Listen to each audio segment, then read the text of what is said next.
GP Rajshekhar garu, and our first panel moderator Rammohan Rao garu, former chairman APSI, panel members Professor K. Ramji garu, Vice Chancellor Krishna University, Professor TVR Murthy garu, Vice Chancellor Andhra Pradesh University, Professor P. Prakash garu, former Dean CDC and former Director Distance Education University, and also Dr. I.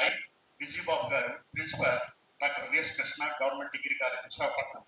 Good morning to all of you. And next second panel moderator, Professor Murru Mutyal Naidu garu, former Vice Chancellor, Adipati University. Sri J. Ramanaji garu, President AP Private Degree College Association. Sri Dadi Ratnakar garu, Chairman Dadi Education Institutions. Sri V. Ramarao, Vice President ACMA, and Dr. N. Srinivas Mohan, President of Uttarandhra Private Degree College Association. Sri T.V. Narayana, President AP Pharmacy Colleges Association. Sri K.V. Lakshmipatraj garu, Correspondent, Mansas Education Institution, and some other dignitaries, T. Balram Krishna garu, Paida Krishna Prasad garu, and Shasha Reddy garu, and other members.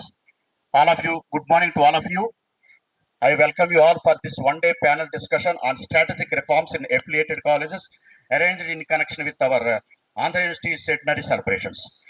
To conduct this program, our university conducted several meetings with our AU affiliated colleges on 22nd February, 13th and 21st of March.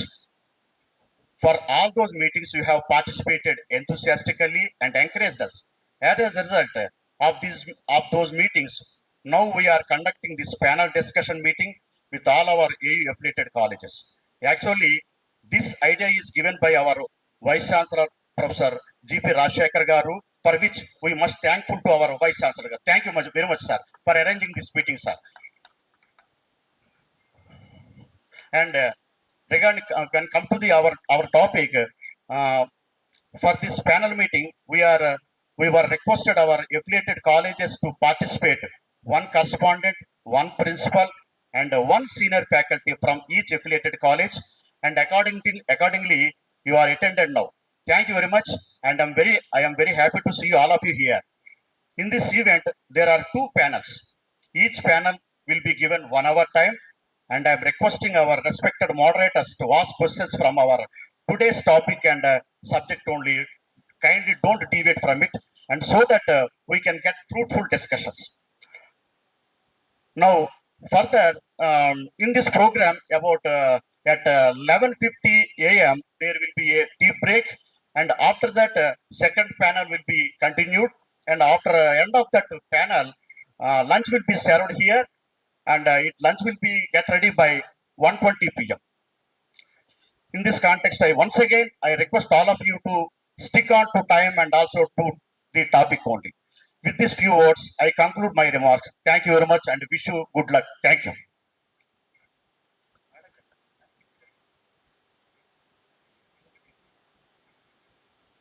Thank you, sir. Now I request our Honorable Vice Chancellor, Professor G.P. Rajshekhar garu, his opening remarks. Please give his opening remarks.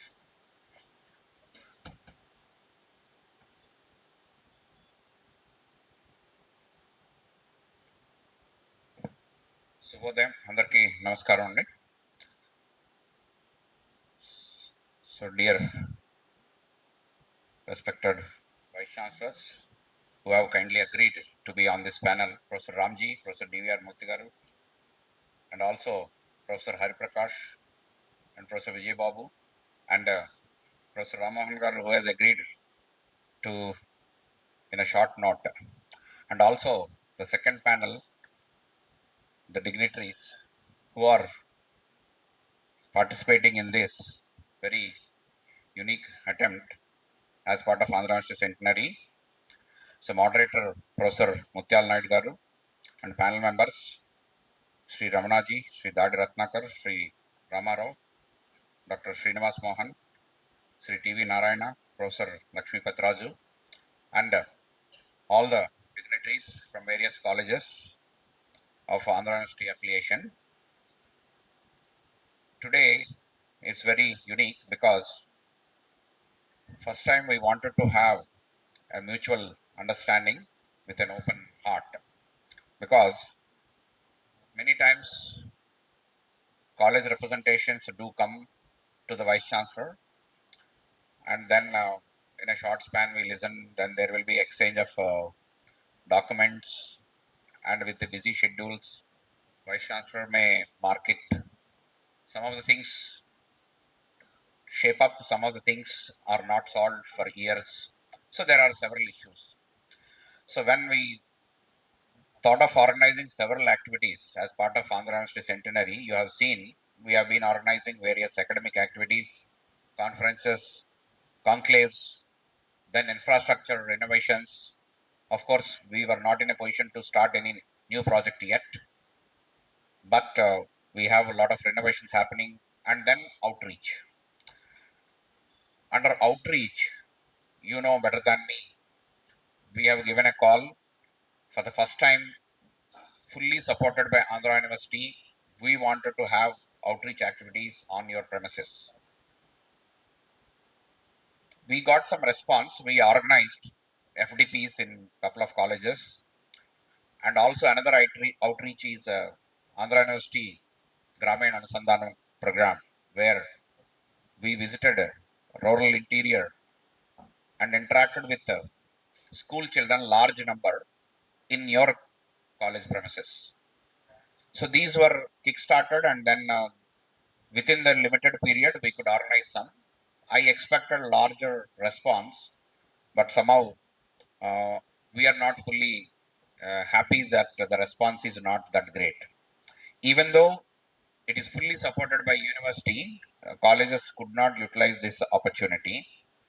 But on this platform, we again appeal, this opportunity is open at least up to end of September. So maybe beginning of September, depending on the ROSA extension. So therefore, please utilize this and host FDPs. We are willing to provide resource persons also with our contacts. You are free to identify resource persons. And also the colleges which are in the rural area, you also have responsibility to handhold our rural children, so that we contribute to enhance the GER and contribute to the goals included in the Swarnandhra 2047 and Viksit Bharat 2047. So therefore, please respond to this and come in a big way, so that we contribute also in the larger ecosystem. Then, as you know, we have initiated the centenary programs, Varotsavam, and then finally on 26th April, the grand finale. Very uniquely, we thought the Varotsavam should start with affiliated colleges. So we had our meeting, communicated what is our expectation, and I'm very happy that the committee of the affiliated colleges, మీరంతా కూర్చుని దాని గురించి చర్చించి ఆ కార్యక్రమం తీసుకురావడానికి ప్రయత్నిస్తున్నారని తెలిసింది. సో డెఫినెట్గా 18th April ఏదైతే ఉందో అఫిలియేటెడ్ కాలేజెస్ సెంటినరీ డే, దాన్ని చాలా ఘనంగా నిర్వహించడానికి మీ వంతు కృషి తప్పకుండా అందరూ ఇందులో పాల్పంచుకుని ఎటువంటి కార్యక్రమాలు నిర్వహించాలి, ఈ శతాబ్ది ఉత్సవంలో భాగంగా మన ఆలమ్నీని ఎలా సన్మానించాలి, మనకి లాంగ్ సర్వింగ్ ఫ్యాకల్టీని ఎలా సన్మానించాలి, లాంగ్ సర్వింగ్ ప్రిన్సిపల్స్ని ఎలా సన్మానించాలి, ఈ కార్యక్రమాలన్నీ, అలాగే మీ కాలేజెస్లో ఎవరైనా ఎంఓఎస్ ఉంటే వాళ్ళని ఎలా సన్మానించాలి, ఇన్నోవేటివ్ ప్యానల్ డిస్కషన్స్ ఎలాంటివి పెట్టాలి, ప్యానల్ సెషన్స్, అలాగే యూనివర్సిటీ వైపు నుంచి కూడా ఈ శతాబ్దోత్సవంలో భాగంగా ఈ సందర్భంగా యూనివర్సిటీతో అనుబంధం అన్న లాంగ్ స్టాండింగ్ కాలేజెస్, బాగా పెర్ఫామ్ చేసే కాలేజెస్, వాళ్ళని ఎలా గుర్తించాలి, ఇటువంటి కార్యక్రమం రూపొందించడం జరిగింది. సో దీని గురించి మీరు ఇన్ డెప్త్ చర్చించి కార్యక్రమం రూపొందించి 18th చాలా గ్రాండ్ సక్సెస్ అయ్యే విధంగా ఈ కార్యక్రమాన్ని చేయాలని మనవి. So coming to today's program, నిన్న ఆంధ్ర యూనివర్సిటీ ప్రొడ్యూస్ చేసిన 50 వైస్ ఛాన్సలర్స్ సన్మాన కార్యక్రమం జరిగింది. అందులో ఒక 30 మంది హెల్దీగా ఉన్న వాళ్ళలో ఒక 27 మంది రావడం జరిగింది. నిన్న ప్రొఫెసర్ రామ్జీ గారు మిస్ అయ్యారు, ప్రొఫెసర్ డివిఆర్ మూర్తి గారు కూడా మిస్ అయ్యారు. But in general program felicitations అనే కాకుండా వాళ్ళ నుంచి కూడా వాళ్ళ లీడర్షిప్ ఎలా ఉంటుంది, వాళ్ళ ఎక్స్పీరియన్స్ ఎలా ఉంటాయి అని ఒక ప్యానల్ డిస్కషన్ రూపొందించడం జరిగింది. అదే లైన్లో భాగంగా అఫిలియేటెడ్ కాలేజెస్ హ్యాండ్ హోల్డ్ చేసే రెస్పాన్సిబిలిటీ యూనివర్సిటీకి ఉంది. అలాగే యూనివర్సిటీ టెంప్లెట్లో కాలేజెస్ ఎటువంటి నిబద్ధతతో ఉండి మనం విద్యార్థులకి మెరుగైన సేవలు అందించాలి అన్నది ఒక ఇంపార్టెంట్ ఐటమ్ కాబట్టి సో ఈ 2 ఐటమ్స్ ఇంక్లూడ్ చేసి ప్యానల్ డిస్కషన్ రూపొందించడం జరిగింది. So without taking much time, so once again thank you very much for coming in big way to this program. So my appeal to the team, entire team, end of the panel discussion, maybe if you can spend 1 or 2 days and prepare a brief concept note or a report, if you compile, so definitely we are bringing a centenary volume, it will go. But apart from that, we will try our best to extract the gist and submit to the government for a better understanding and a better functioning of our complete university affiliation ecosystem. So with that, once again, I thank you everyone, and over to the panel and organizers. Thank you very much. Thank you so much, sir, for your opening remarks. Today, first panel theme. So now I request Now I request Sri Paida Krishna Prasad Garu, please come on to the dais and give your advice or message to us.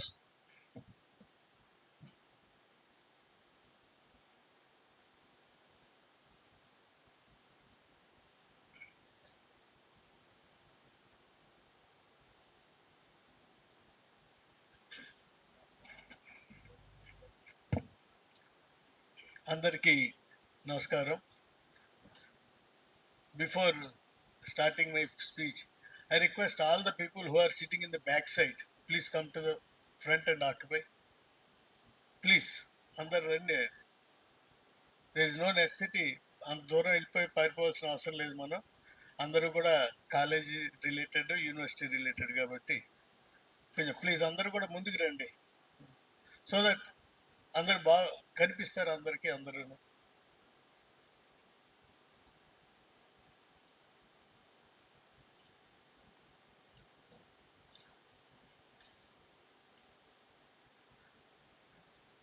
Good morning everybody. ఈరోజు ఈ సమావేశాన్ని ఏర్పాటు చేసిన vice chancellor Rajasekhar గారికి affiliated colleges తరఫున ధన్యవాదాలు తెలియజేసుకుంటూ, మనందరికీ తెలుసు యూనివర్సిటీ సెంటనరీ సెలబ్రేషన్స్ ఎంతో ఘనంగా నిర్వహించడానికి వైస్ ఛాన్సలర్ గారు నిశ్చయించుకుని, ఆయన వచ్చిన తర్వాత దీని గురించి యూనివర్సిటీ సెంటనరీ గురించి ఇంకా స్టార్ట్ చేయలేదు ఏంటి అని చెప్పి మేము అందరూ కూడా అనుకుంటున్నాం. కానీ ఆయన ప్లాన్ ఆఫ్ యాక్షన్, ఆయన యొక్క విజన్ తెలుసుకున్న తర్వాత, so he was working all this time behind the screen and he has elaborately done lot of things, spending around 500 crores plan తోటి చేశారు ఫస్ట్ ఫేజ్ కింద. అలాగే ఇంకా సెకండ్ ఫేజ్లో కూడా ఇంకా కొన్ని 100 కోట్లు ఖర్చు పెట్టి యూనివర్సిటీ డెవలప్మెంట్కి ఆయన చేయటానికి నిశ్చయించుకున్నారు. అంతేకాకుండా యూనివర్సిటీకి కాకుండా దాంతోపాటు ఎఫిలియేటెడ్ కాలేజెస్ని కూడా కొద్ది బెనిఫిట్స్, యూనివర్సిటీతో పాటు మనం కూడా బెనిఫిట్స్ని యూజ్ చేసుకునేట్టుగా ఆ రకంగా కూడా ప్లాన్ చేశానని చెప్పి మొన్న మీటింగ్లో చెప్పారు. Thank you very much, sir, on behalf of all the affiliated colleges. And అందరికీ తెలుసు యూనివర్సిటీ ఎఫిలియేటెడ్ కాలేజెస్ యూనివర్సిటీ కూడా ఒకటే ఫ్యామిలీ. ఎఫిలియేటెడ్ కాలేజెస్ యాక్చువల్గా పుట్ టుగెదర్ డెఫినెట్గా more number of students are studying in the affiliated college then the university. So ఆ దానికి తగ్గట్టుగా value మనకి ఇచ్చి యూనివర్సిటీలో కూడా భాగంగా మనకి యూనివర్సిటీ ఫెసిలిటీస్ కొన్ని ఉపయోగించుకోవటానికి ఈ సెంటనరీ సెలబ్రేషన్స్ సందర్భంగా మనందరికీ కూడా అవకాశం కల్పిస్తానని చెప్పి ఆయన ప్రామిస్ చేయటం జరిగింది.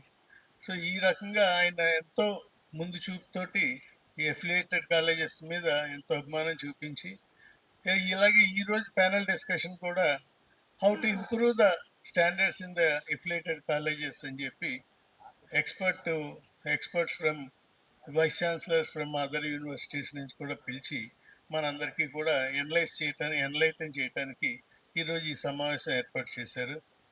అలాగే మన ప్రాబ్లమ్స్ ఏమున్నాయి అని చెప్పి తెలుసుకోవటానికి మన తరఫున కూడా స్పీకర్స్ని సెలెక్ట్ చేసుకుని మీ తరఫున కూడా కొంతమంది స్పీకర్స్ పెడితే అందరూ కూడా మీ ప్రాబ్లమ్స్ కూడా ఫుల్గా విని సాల్వ్ చేయడానికి ఇప్పుడే చెప్పారు బ్రీఫ్గా రిపోర్ట్ గవర్నమెంట్కి పంపించి ఏ రకంగా యాక్షన్ తీసుకోవచ్చు అని చెప్పి చేస్తానికి ప్రయత్నం చేస్తానని చెప్పి చెప్పడం జరిగింది.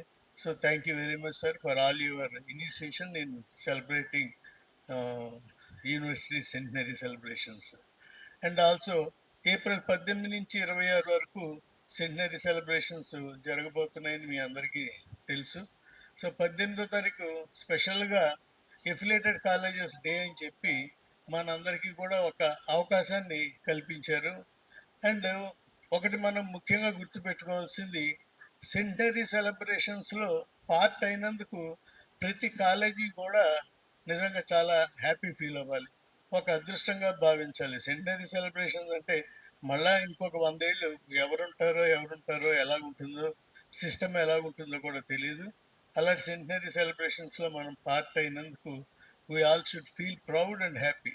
సో దానికి ఎఫిలియేటెడ్ కాలేజెస్ని రికగ్నైజ్ చేస్తూ ఒకరోజు మన కాలేజెస్కి స్పేర్ చేసి మనం ఏం చేయాలో కూడా గైడ్ లైన్స్ ఇచ్చారు. దాంట్లో కొంత ఇంప్రూవ్మెంట్స్ అన్నీ చేసి మనం ఏమేం చేయగలమో కూడా ఆల్రెడీ లాస్ట్ టైం 2-3 మీటింగుల్లో డిసైడ్ చేసి 5 కమిటీలని ఏర్పాటు చేయడం జరిగింది. అవార్డ్స్ కమిటీ అని, ఎంటర్టైన్మెంట్ కల్చరల్ కమిటీ అని, తర్వాత వేరియస్ కమిటీస్ అన్ని ఏర్పాటు చేయటం 5 కమిటీలు. వాటన్నిటి మీద కూడా మీ అందరికీ డీటెయిల్డ్గా పంపించాం. సో 18వ తారీఖు ఎక్కువ మ్యాక్సిమం నెంబర్ వచ్చి ఈ సబ్జెక్ట్లో పార్టిసిపేట్ చేసి ఆ రోజు సెలబ్రేషన్స్ ఖచ్చితంగా 100% సక్సెస్ఫుల్ చేయాలి మనం. ఎందుకంటే ఫస్ట్ డే మన ఎఫిలియేటెడ్ కాలేజీ నుంచే జరగబోతుంది. Starting of the centenary celebrations ఈ స్టార్టింగ్ విత్ ఎఫిలియేటెడ్ కాలేజెస్. అంటే మీరు చూసుకోండి మన రోల్ ఎంత ఇంపార్టెంట్ అని చెప్పి. కాబట్టి ఆ రోజు మనందరూ కూడా ఫుల్గా పార్టిసిపేట్ చేసి వాళ్ళు చెప్పిన అన్ని రకాలు ఇందాక చెప్పారు, బెస్ట్ టీచర్ కానీ, బెస్ట్ ప్రిన్సిపాల్ కానీ, బెస్ట్ స్టూడెంట్ కానీ, అలాగే బెస్ట్ కాలేజీ, ఇవన్నీ కూడా అవార్డ్స్ ఇవ్వడం జరుగుతుంది. సెలెక్ట్ చేసి సెలక్షన్కి వేరే ప్యానల్ పెట్టి దాంట్లో సెలెక్ట్ చేస్తారు. కాబట్టి మీరు అందరూ కూడా పార్టిసిపేట్ చేసి మన డేని, that is our family function, మన ఇంట్లో ఫంక్షన్ కింద భావించి అందరూ కూడా రావాల్సిందిగా కోరుతూ మాకు ఈ అవకాశాన్ని కల్పించినందుకు వైస్ ఛాన్సలర్ గారికి, అలాగే మా అందరికీ అనలైజ్ చేయడానికి వచ్చిన అదర్ యూనివర్సిటీ వైస్ ఛాన్సలర్స్కి కూడా ధన్యవాదాలు తెలుపుతూ ఇక్కడికి వచ్చిన మన కరస్పాండెంట్ మిత్రులకి, ప్రిన్సిపాల్స్కి అందరికీ కూడా మరొకసారి హృదయపూర్వక నమస్కారాలు తెలియజేసుకుంటూ సెలవు తీసుకుంటాను.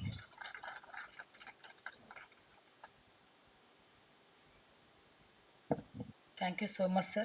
Definitely, we are one family, sir. So, today, panel 1 theme on role of universities in improving standards of affiliated colleges.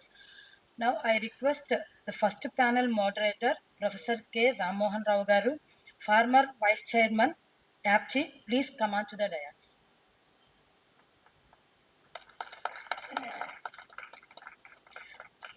Now, I request the panel members For panel 1, Professor K. Ramji Garu, Vice Chancellor, Krishna University. Please come on to the dais, sir. Professor DVR Murthy Garu, Vice Chancellor, Andhra Kesari University. Please, sir, please come on to the dais. Professor P. Hariprakash Garu, former Dean, College Development Council, Andhra University. Please, sir. Dr. I. Vijay Babu Garu, Principal, Dr. V.S. Krishna Government Degree and PG College. Please, sir, please come and occupy the chair, sir.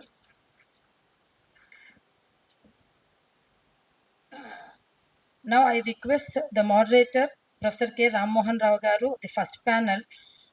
Please kindly take the chair and lead the session, sir. Thank you.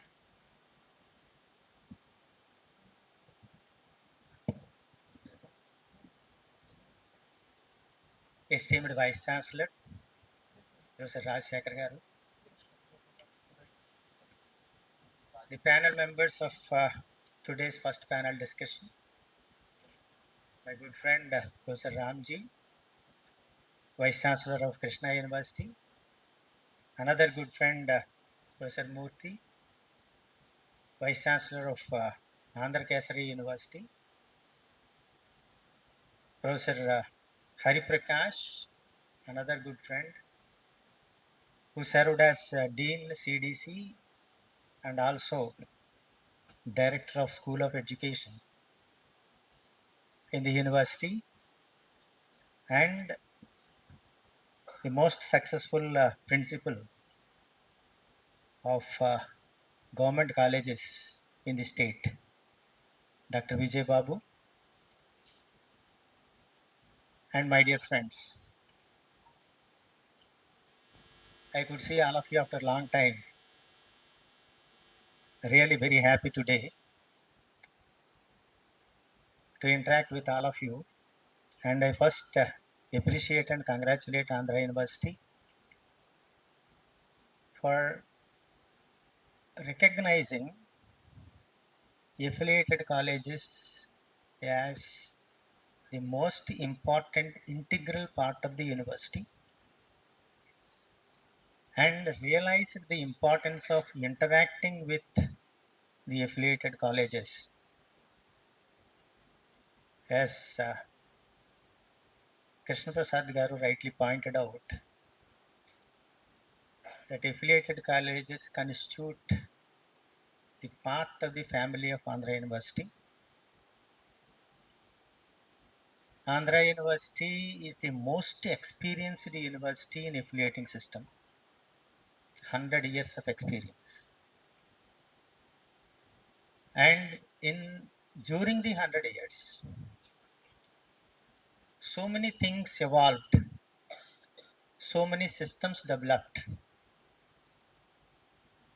and all those policies, prescribed standards are all intended to promote the standards of affiliated colleges. Andhra University is seen by the external world in 3 dimensions. One is the post-PhD high-end research contribution. Second is the post-graduation students and professional students. And third is undergraduate students. These 3 are parts of the university, but in handling, of course, many colleges are having post-graduation and research programs also now, but a greater part is handled by the affiliated colleges is undergraduate education. And that is the large group of the total students. And the quality of those students are seen as the standard quality of the university, not as the college. So that is why the standards of the affiliated colleges matter a most. Over the years, the beginning was very good. There we have affiliated institutions promoted by philanthropists with absolute service motive, and they fed the institutions through their assets. That kind of beginning was there. Slowly generations changed, size enhanced, multiplicity took place, and the philanthropy 100% service orientation took slowly the backseat. Business models have entered into the situation. We are not commenting on the business model. I don't advocate that the people who are managing colleges should burn their hands and sell their assets in making it. That is not the objective of talking about. The thing is the attitude I'm talking about.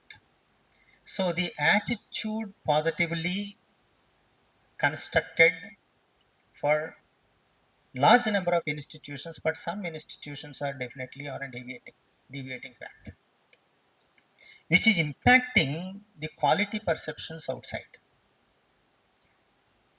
And by looking at these deviations, universities changed their approach and became more and more on focusing on controlling rather than enabling. Now that the 100-year experience of the great university, we have to transform the system from a controller to an enabler so that the institutions will get empowered to take up certain programs which provides a unique identity to them and also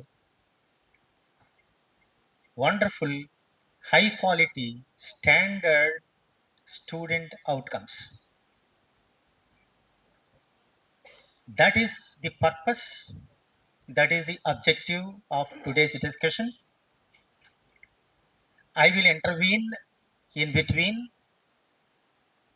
So we have 4 eminent panel members having wonderful experience in interacting with affiliated colleges and also in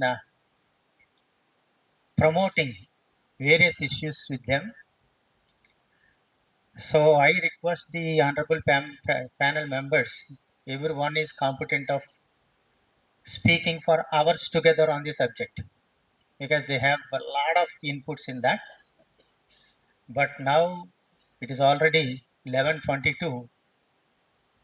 Scheduled time is 11:30 or 11:40. But I think because of the delay, that delay continues. It is unfair to ask these people to speak about 2 minutes or 3 minutes. So 10 minutes is the time for each panel member. 9 minutes for the first presentation. 1 minute later for interaction. So in that way, we can complete the first panel session effectively. And I had a discussion with the 4 members here. What are the areas they have to focus upon so that repetitions can be avoided? So Professor Ramji handled quality issues in Ambedkar University and also Krishna University.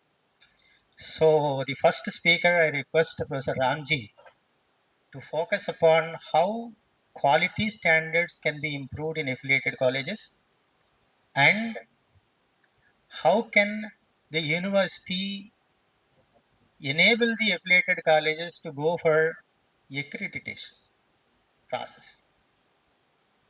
So only 10% of the private colleges are having a NAC accreditation. So we have to have another 90% to complete the process. So Ramji is an experienced hand in that area. So I request Professor Ramji to give your valuable message to the people, how they can improve and focus on quality and also go for accreditation easily. Thank you.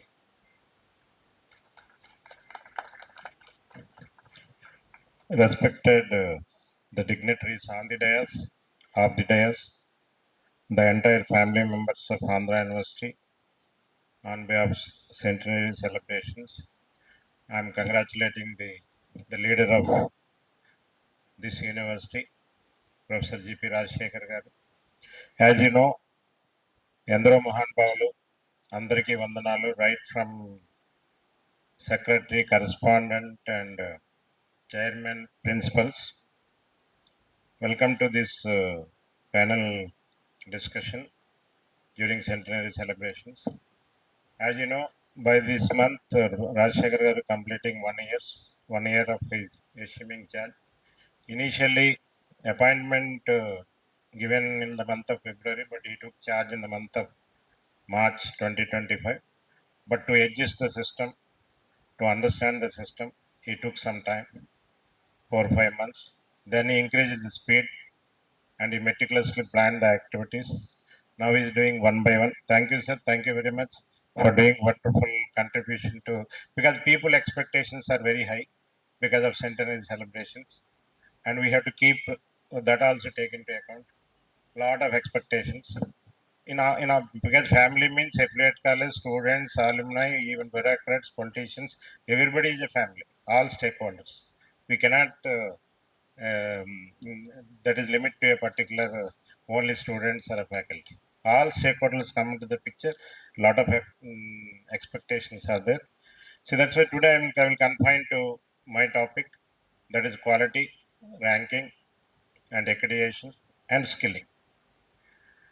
See, one of the main point is I am confining to the Telugu combined state. Now, each district, because of National Knowledge Commission, universities are forming. Now, Osmania is having a maximum number of affiliate colleges. Then that credit goes to Adikavinana University. Now, the remaining all universities, the affiliated colleges are coming from 150 to 200, 250. This is the format now. Most of the, even Andhra University also. See, the only point is the quality is a concern.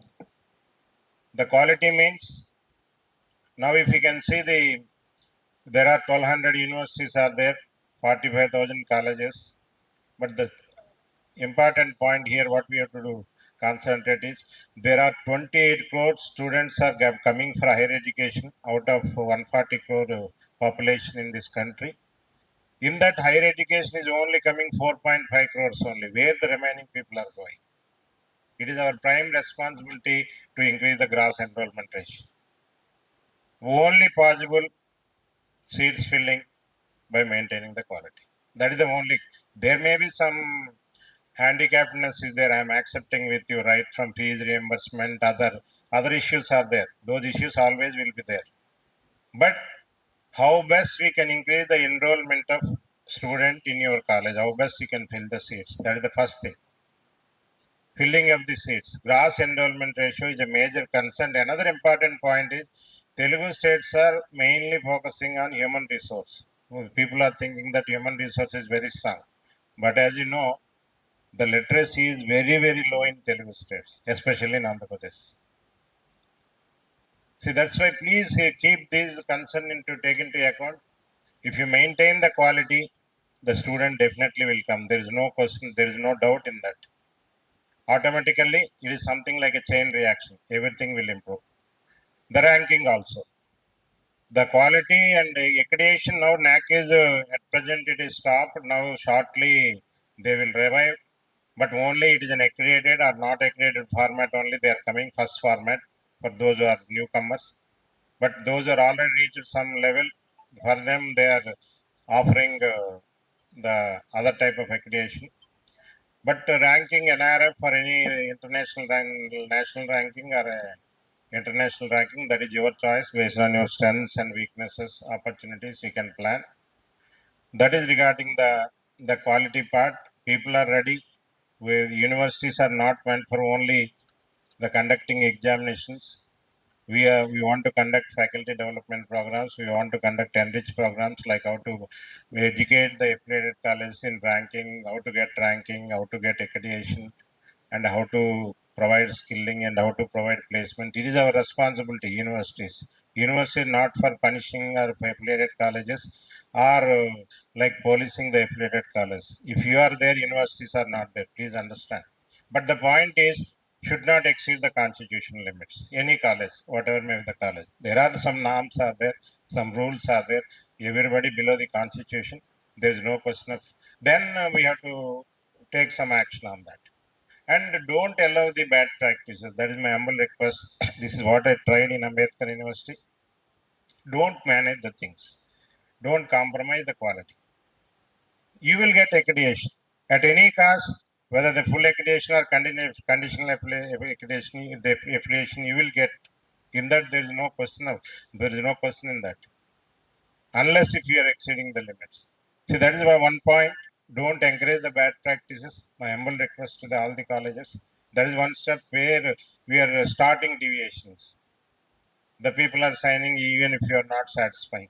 See, that is one part. The another part is this is not saying by the other people or the hopes and other people are saying there are 25% investments are coming to Andhra Pradesh. You can use. We are seeing that. I am not talking about the politics here. Right from Moderator Airport and Moderator Port, Bhogapuram Airport, and Visakhapatnam, lot of data center and other industries, hotels are coming, which we are seeing. And Anakapalli steel plant and Kakinada green energy the revolution is coming. Then Amravati city, Quantum Valley, and Amravati city. Lot of even Majlipatnam port, even Rayalaseema huge investments. But where is the manpower? Where are the students to utilize the job opportunities? Please, my dear colleges, there are a lot of job opportunities, skilling, but skilling is a major concern now. Teaching, learning, and evaluation, there is no question of any. We are very good, excellent. Recently, I visited some schools. Schools also very, very good. But only problem is outcome-based education. They are learning very good. They are reproducing the examination, getting the marks. But when we want to apply outside what we are learning in the class, our system is very, very poor. See, that is where research, development, innovation, startups, incubation, copyrights. Suppose universities are getting ONOS, One Nation, One Subscription at free of cost. The government of India is paying 8,000 crores. We are encouraging the research centers, but contribution is very, very less in most of the universities. You can that is where the ecosystem you have to build up. Proper collaboration and networking that you can use at the free of cost. No need of paying anything. But that is one area where we are not good. We have to improve a lot. Research, development, innovation, and not the basic research. Those days are gone. Please understand. How best we can create students, creative minds, innovative mind, and creative thinking, innovative thinking. We have to increase the cognitive levels, and we have to involve the students in a walkathons, hackathons, and innovation clubs. And final target is you want to transfer the technology. That is the only thing. The basic research we are doing, if it is not useful for the society, nobody will look into our face. Now see, the internet, when Bill Gates is invented, it took to reach our 100 crores of people out of 140, 100 crores of people, it took 10 years. A smartphone, it took to reach 100 crore people, five years it took. Now the days are changing. It won't take that much time. You have to learn and implement our students. See, that's why skilling is very, very important. As on today, formal skilling, higher order skilling is only 5.8% in India. 5.8%, whereas in South Korea, 96%. European countries, still higher. But if you include medium and lower order, this innovation startups and Make in India all include together, there are 18% skilling only. That means 18% of our students only eligible for placements. The remaining students, there are no students. Jobs are plenty, jobs are there. Obviously, other state people will come because he is also Indian. he will take that benefit. Please understand there are 25% investments which are coming to the Andhra Pradesh, and there are a lot of job potential is creating from 3 lakhs, that is 3 lakhs to 4 crore job one can get based on the skilling. We have to map. The average student is there, and excellent student is there, extraordinary student is there. That is the way we have to map. The last point which I want to touch, because of time limit, the demographic dividend. Once upon a time, Europe is benefited of this youth. They moved like an exponential improvement in all sectors. Then that credit goes to China. The China is also improved like anything. Now that is the part of India. We got that opportunity. That is only the period is 2025 to 2050. Unless we don't keep our youth in a right track, it is our prime responsibility to keep them in right track. Otherwise, they will show the finger later stage, you have not done good for us. So that is, it is our responsibility, whether you can mentor them or counsel them or whatever you practice, best practice, you want to keep it and map the skill set with the job. Plenty of jobs are there, but mapping to be done, that is our prime responsibility. Depend upon the skilling, whether you have to provide a 3 lakh job, 4 lakh job, 10 lakh job, 3 crore job, 4 crore, that is our responsibility. Once you can do a mapping, there are number of jobs are there. Please understand the managements of the colleges. There is no scarcity of the placement. There is no scarcity of the anything placements within Andhra Pradesh, within near to their native place, one can get the jobs. See, that is one advantage for this particular state, especially in Andhra Pradesh.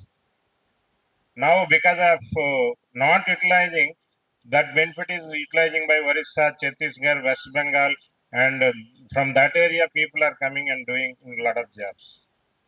So that's why this is my humble request. Please concentrate skilling. One advantage is corporate sectors. All corporate sectors now they are spending CSR for providing placement training, career guidance, employability skills, and giving placements. Almost all corporate sectors, but very few people are utilizing. My humble request to, because in this panel discussion, to improve the quality, at the end of the day, the student has to go one with in his hand. That emotional touch he has to give to her parents. That is what the parents are expecting. Once completed, once they have done investment of 25 years on a particular student, what is the return gift they are giving to the parents? Some emotional touch. Something they have to go from your college or from the university to satisfy their parents. Otherwise, they're ready to investment, but there is a pain in their heart. See, that is one thing we have to see. Last point I want to touch. Suppose take Andhra University. My figures may not be correct, but average 50,000 students into 100 years.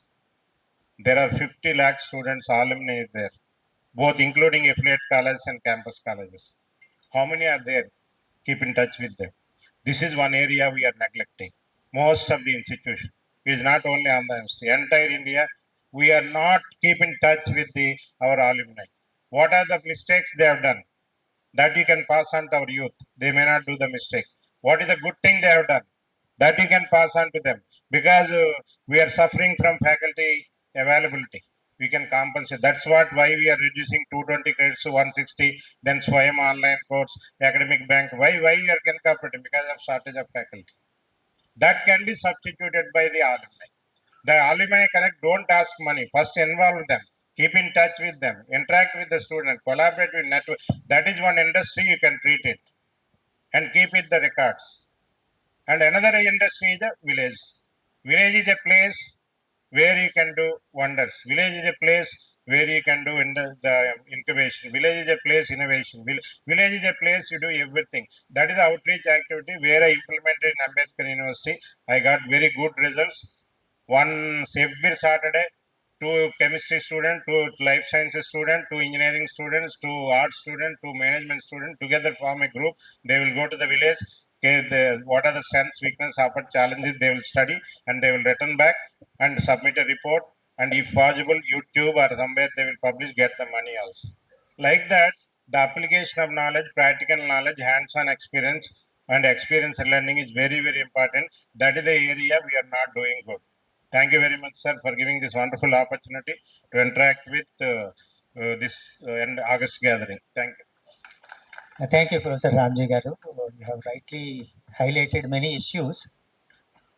Particularly, there is no escape for any institution to compromise on quality. Without that, your existence will be in question.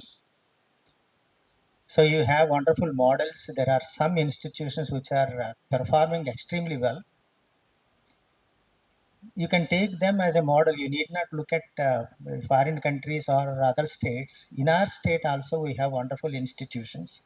Look at them, just pick up some good practices from them, implement by considering your constraints, your limitations, your environment and all that. So that makes a beginning if you want to move forward in terms of quality. So now I request Professor Murthy Garu to focus. I request him to focus on competency building in affiliated colleges in terms of faculty and also students. How that can be done? What are the challenges they are facing? Please, I request you to focus on that, please. Thank you, sir. At the outset, I'm very thankful to Vice Chancellor Andhra University for inviting me. I'm also very thankful to you, Sir Rammohan Raghav. I know him for nearly more than 30 years since I started my career in Andhra University, long back. So he asked me to speak on the competitiveness of our teachers. Perhaps that is more relevant for today's discussion. I'll give you 2 or 3 examples which I gained it. 2 months back, in fact, I was reading a judgment from Delhi High Court. They may, affiliated colleges, they may show a lot of interest in the judgment. Okay, now it's okay. Right. Judgments. So I bring to your notice, Delhi High Court gave a judgment 2 months back.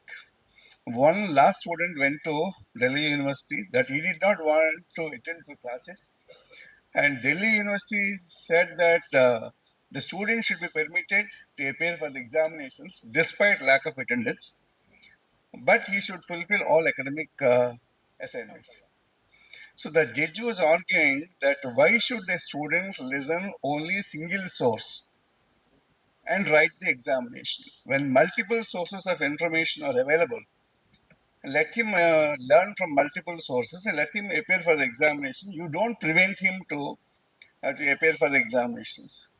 So it means it implies that the relevance of a teacher in the classroom is becoming redundant in the present day context. I'll give you another example. When I was lecturing in the classroom, the students used to see the mobile phone. They were checking whether I was teaching whether I was giving right information or not. So in Calcutta University, I was delivering a lecture. The people were searching in the mobile phone. Then I understood whatever you teach from the internet, whatever you learn and teach in the classroom, the teacher will be redundant in course of time. So now what is the solution? Whether you want teacher to be relevant or whether institutions or educational institutions to survive in the age of globalization. So how do we plan it? So one crisis perhaps all of us faced during COVID, and some of the school teachers, they faced it when they were delivering online lectures, their parents were listening. And they were asking whether the teacher was talking relevant, whether was he teaching a relevant subject to the students or not. So this challenge will come to us because unless you update your knowledge and you learn more things and you make your presence in the classroom relevant, so in course of time, the universities or the colleges need to search for something new to make the relevance. This is the point I want to make it. The second interesting point is, so how do you equip yourself with the knowledge and how do you teach in the classroom? The interesting point is unless if you are a good teacher, you need to read at least new books on the subject, equip yourself with the knowledge and you integrate the knowledge to the classroom environment and teach to the students. Unless you attract the students to the classroom by teaching something new, they will not sit in your classroom. So this is a problem all institutions in India are facing it. The classroom attendance is declining, slowly shrinking, or they're not coming to the classes. This is a problem that is happening in all universities. So this is a big issue that's in front of you. How do you confront this one? So I read a book, American writer wrote it, whatever it may be, I'm against it. He said the new education policy is against in America. He said whatever you speak about new education policy, first you make the student sit in the classroom and teach him something. So that relevance you created, then whatever education policy or changes you make it, they will have relevance. Otherwise, students you cannot attract them to the classroom. This is the problem we are facing, particularly in social sciences. See, a teacher need to deliver at least 50 minutes to 1 hour lecture. So how many books he has to read, a teacher has to read, or how many innovations or something what he can bring to the classroom that makes his presence relevant. Otherwise, the teacher will no more exist. So the new AI, people very often they talk about artificial intelligence, will make two people irrelevant to the society. One group of people are doctors, the second one is teachers. So we are facing this problem. So we have to think from this. The other point Ramon Raghu was asking me about how to build up competitiveness among the teachers.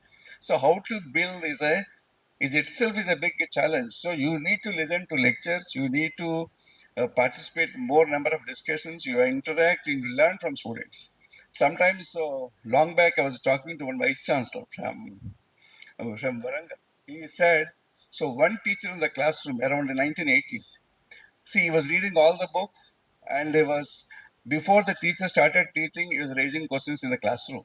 So many other teachers complained. So this particular student was raising questions even before we start teaching in the classroom. So how to overcome this problem? So then he said it, tomorrow I will tackle the student. He went to the classroom and he before he started teaching, the student was asking some questions. Then he said it, I will give you a list of books, you please read them, then you come tomorrow, I will discuss with you. So what happened, this particular teacher gave him a book list of books which were not available in the library. So this student was searching for the books every day and the books were not available. So this gentleman continued his classwork and he completed the semester. So sometimes these wise decisions or plans we may make it. Now this is not the system. Whatever you type it in the Google is available. So you cannot escape from it. So this, a teacher, you have to make yourself relevant. That's one. The second one is the competitiveness. You need to equip and develop your competitiveness. So how do you develop your competence to deal with the students? So that you need to learn it, because one advantage for us is now students are not sitting in the classroom. Therefore, you can evade them. But if a serious student sits in the classroom and asks you a question, you must be able to answer the questions as well as make him equipped with a new kind of knowledge. So that is the situation you need to do it. And now presently the state government is asking. Recently, our secretary was saying. So chief minister asked, why did we get 10,000 people from Jharkhand? Happy Messi. So you need to give a degree to the people. And why should we get people from other states to work in our state?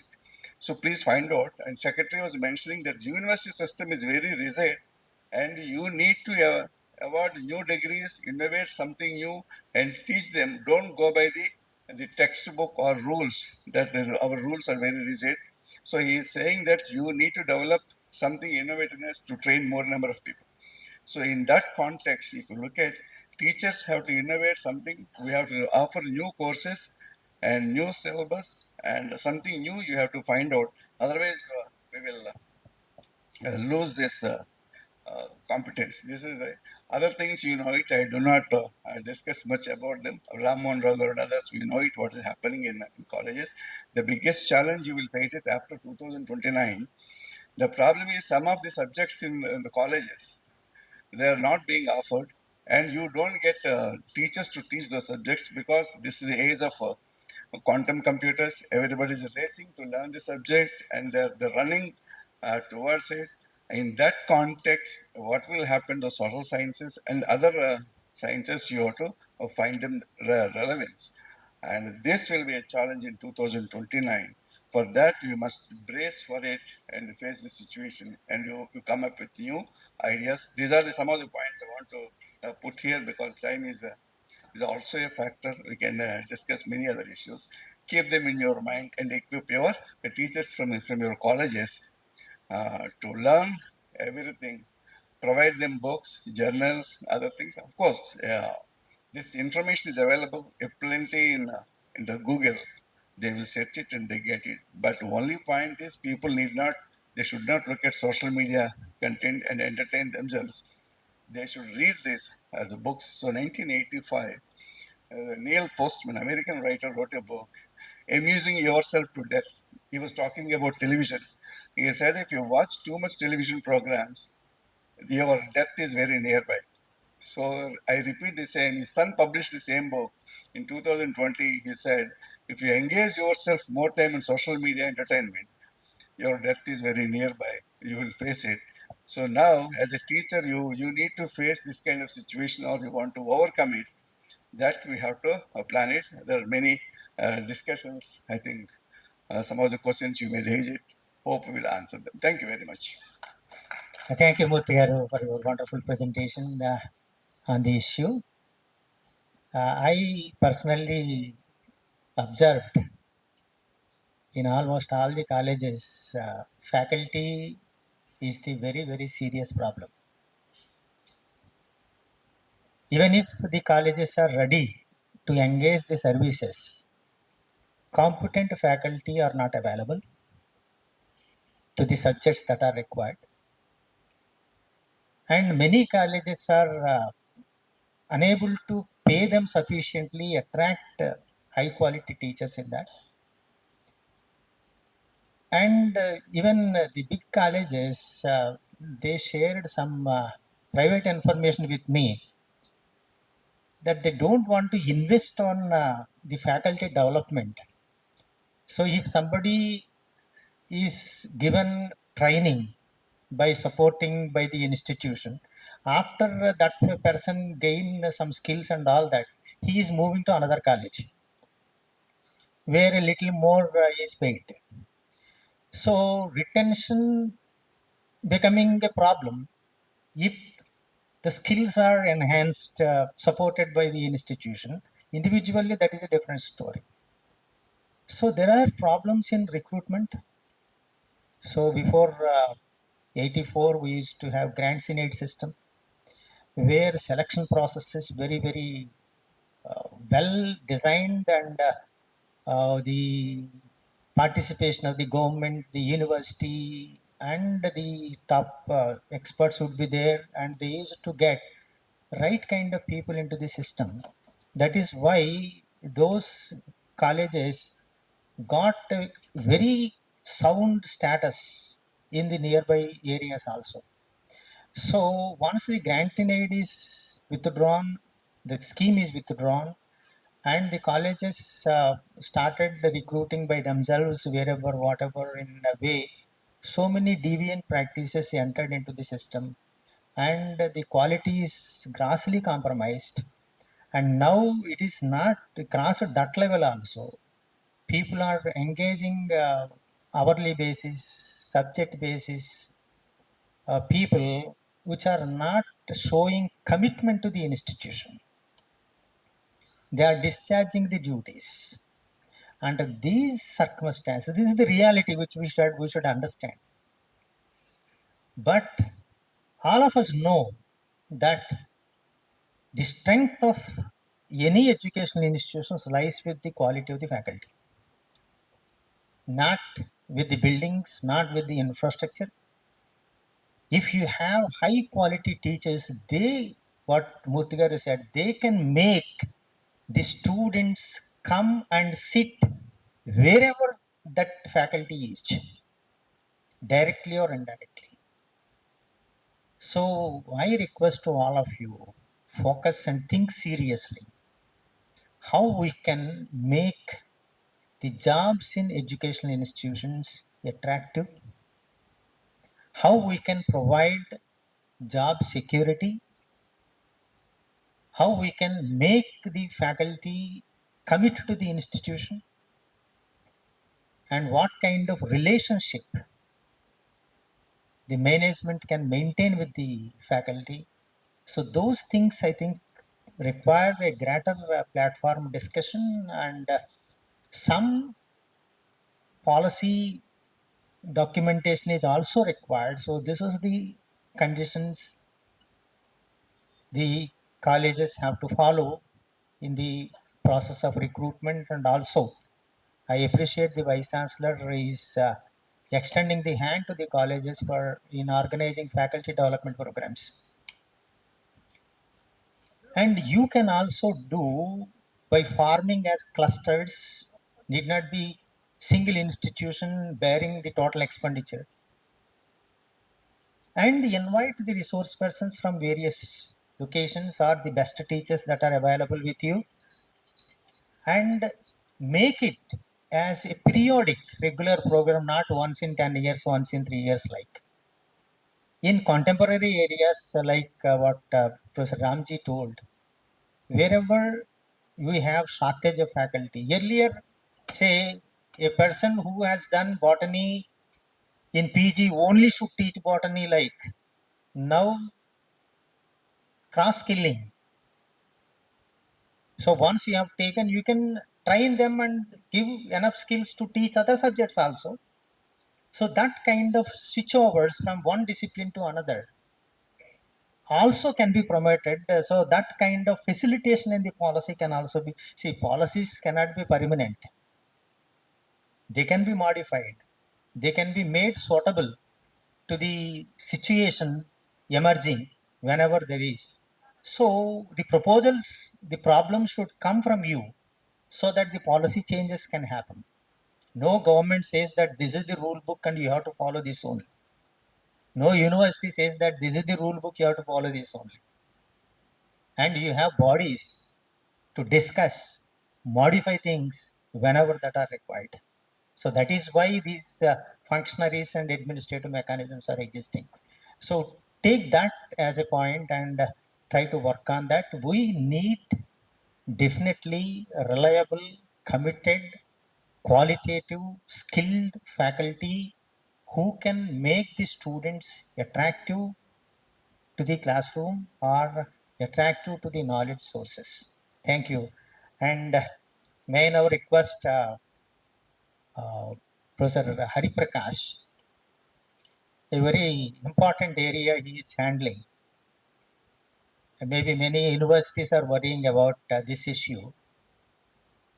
So every year before the admissions, one process is happening, that is temporary affiliations to the colleges. There is a time pressure for that. Fact-finding committees are constituted. One major problem is that finding expert members is also becoming a problem, like B.Ed colleges. So whatever committee that is constituted, they are challenging in the court of law that the committee members are not having any expertise in education. So then the NCTE and APSHI discussed the matter as directed by the High Court, Honorable High Court. And then one agreement arrived at that one person definitely in the committee should be from education. But no university could find. NCTE provided a small list of faculty, and they say that we don't come and we cannot wait. So there is a huge pressure, and through that things are happening. That is one problem, finding experts and making them to go for inspection. Second problem is the inspection committees are identifying the issues, but compliance became a problem. And many institutions are unable to do it. They have their own problems, their own logics. So how to handle this? How to make these issues handled? And this man almost had 3 years of extreme pains in handling these issues. And now I request Professor Hari Prakash to focus upon this, how we can make the academic audit to the institution and university friendly, and see that the proper common standards are followed by all the institutions. Thank you. Thank you, sir. Respected Honorable Vice Chancellor Rajshekhar Garu, my good friend Professor Ram Mohan Rao Garu, the former Vice Chairman of AP State Council of Higher Education, Professor Ramji, Vice Chancellor Krishna University, D.V.R. Murthy Garu, my one other good friend, Vice Chancellor of Prakasham University, and Vijay Babu Garu. We had an opportunity to travel so many times in the Krishna College as a board of member myself, and the college managements, President of Affiliated College, Ramanaji Garu, Krishna Prasad Garu, and my godfather, good friend, Tata Garu, Balaram Krishna Garu, similarly, Reddy Garu. There are so many people, Ratnakar Garu. So, నాకు రామ్మోహన్ గారు ఒక tough job up చెప్పారు ఇక్కడ. అయితే though it is a tough, నాకు నా 3 years experience as a dean CDC in Andhra university మీ అందరితో చాలా అనుబంధం ఏర్పడింది. ఏ ఇష్యూ వచ్చినా అది టఫ్ అయినా ఈజీగా డీల్ చేసేవాళ్ళం, because with the help of the affiliate college management. So with this experience I can say affiliate colleges are backbones to the universities. With my experience, I'm telling you.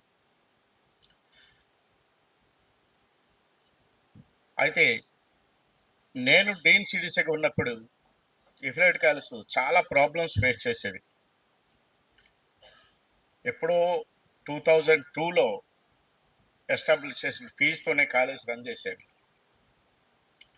Later ఆ టైంలో I had an opportunity to, as a member of fees regulated committee of the AP State Council of Higher Education. With the help of the some management, ఈ fee structure regulation ఎట్లా ఉండేది మొత్తం study చేస్తే Andhra university affiliate college ఏరియాలో ఉన్న fee structure, అట్లానే Venkateswara university fee structure compare చేసుకుంటే అక్కడ 22,000 యూజీ కోర్సెస్కి ఉండేది, ఇక్కడ 4,800 ఆంధ్ర యూనివర్సిటీకి ఉండేది. There is a huge gap. ఆ టైంలో ఈ ఫీజెస్ అన్ని రెగ్యులేట్ చేస్తూ ఈక్వలైజ్ చేయడం జరిగింది. మినిమం 10,000 రూపీస్ ఫీజు రెగ్యులేట్ చేస్తూ స్టాండర్డైజ్ చేయడం జరిగింది. అప్పటి నుంచి నాకు తెలిసే వరకు కాలేజీ మేనేజ్మెంట్స్కి కొంత బూస్టప్ వచ్చింది. కాబట్టి ఆ బూస్టప్ ద్వారా ఇప్పుడు రామ్మోహన్ రావు గారు చెప్పినటువంటి ఈ ఎఫిలియేటింగ్ సిస్టంలో అన్ని అకాడమిక్ ఆడిట్ కూడా ప్రాపర్గా ఉంటే బాగుంటుంది అనేది వాళ్ళతో ఎవ్రీ ఇయర్ కూడా మేము 2 times ఎఫిలియేట్ కాలేజ్ మేనేజ్మెంట్స్తో మీటింగ్స్ పెట్టేవాళ్ళం. ఆ మీటింగ్స్లో వాళ్ళ తాలూకు ఫీడ్బ్యాక్ తీసుకొని ఎట్లా ఆర్గనైజ్ చేయాలని చేసేవాళ్ళం. ఆ 3 years కూడాను in between Andhra university and affiliate college management ఒక కార్డియల్ అట్మాస్ఫియర్తో రన్ అయ్యేది. వీలైనంత వరకు అకాడమిక్ స్టాండర్డ్స్ని పెంచడానికి మేము ప్రయత్నం చేశాం. రైట్, ఇప్పుడు కరెక్ట్ సబ్జెక్ట్కి వచ్చేటప్పటికి ఎఫిలియేట్ కాలేజ్ మేనేజ్మెంట్స్కి యూనివర్సిటీ నుంచి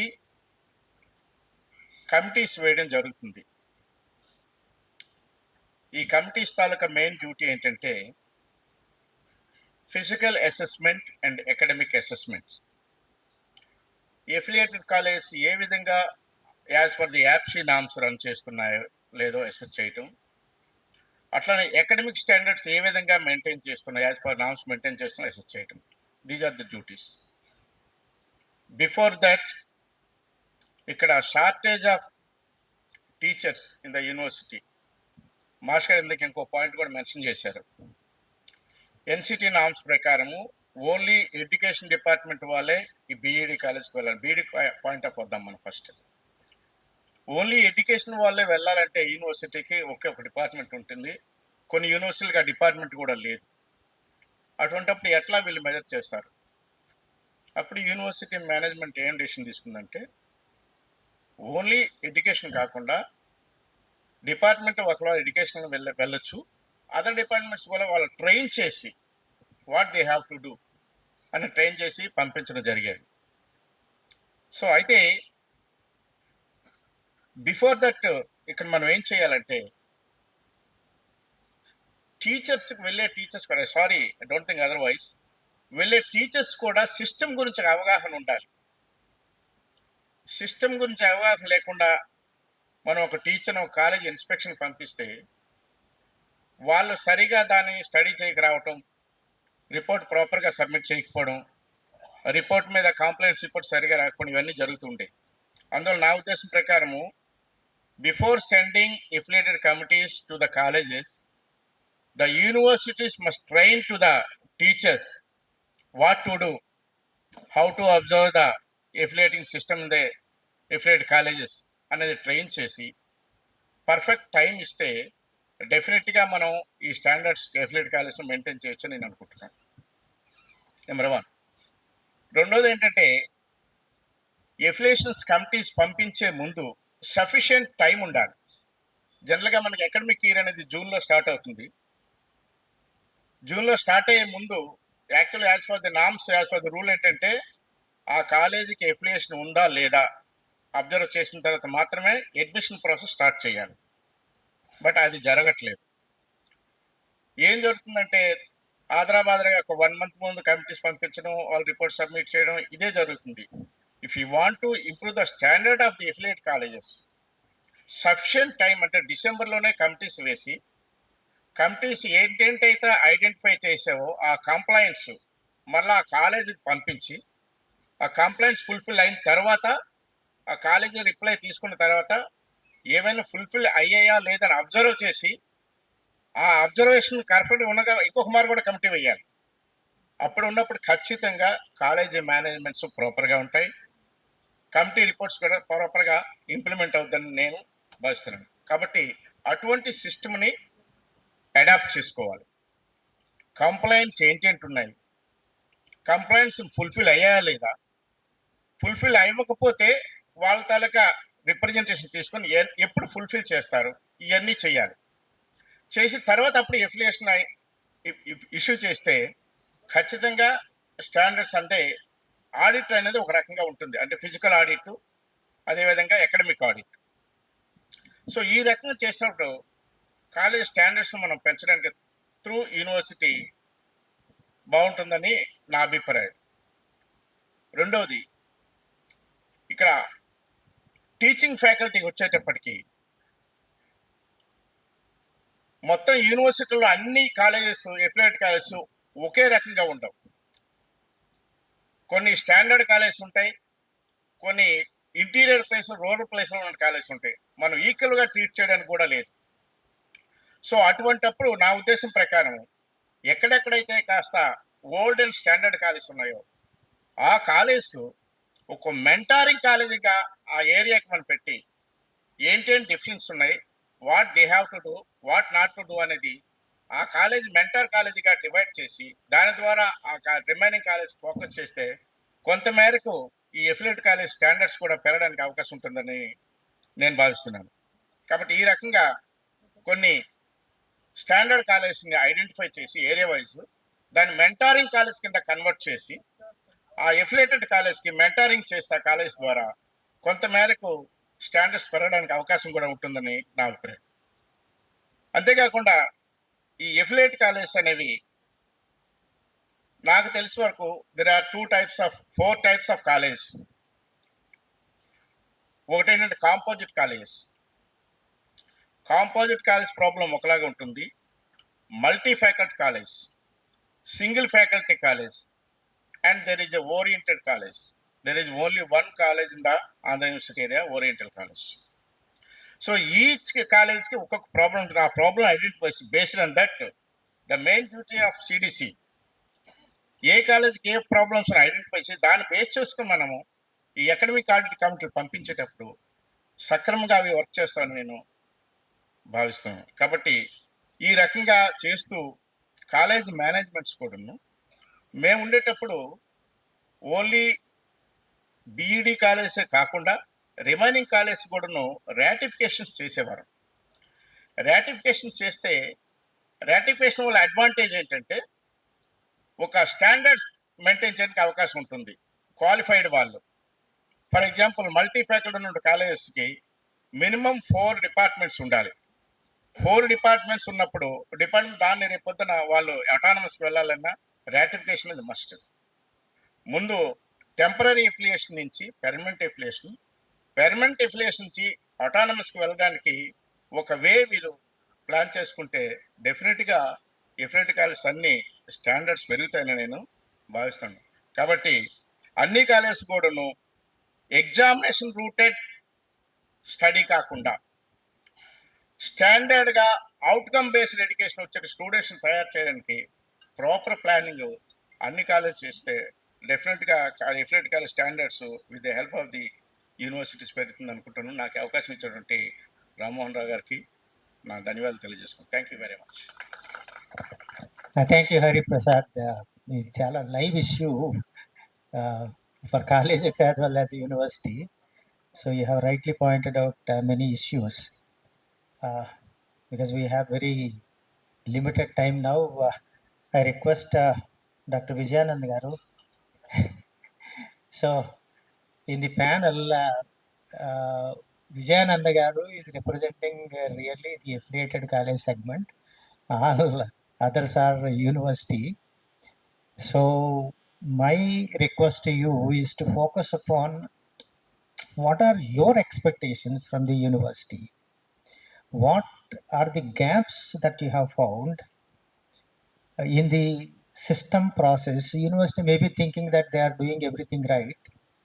And from the perspective of the affiliating unit, so what are the additional things you are looking at or better things you are looking at? And maybe it is not a problem for your college. I don't know to what extent it is a problem to your college. For many colleges, Mutgar rightly pointed out, student absenteeism is increasing day by day. And some colleges are happy with it. That is an unfortunate development happening. And some colleges are informally promising that you join, you need not come to the colleges, we will take care of everything. This is one very serious problem our higher education system is facing, which need to be plucked out. So how that problem can be handled? Because you have the experience, you are managing a large number of students, very successful college. What is your secret? That please share with us.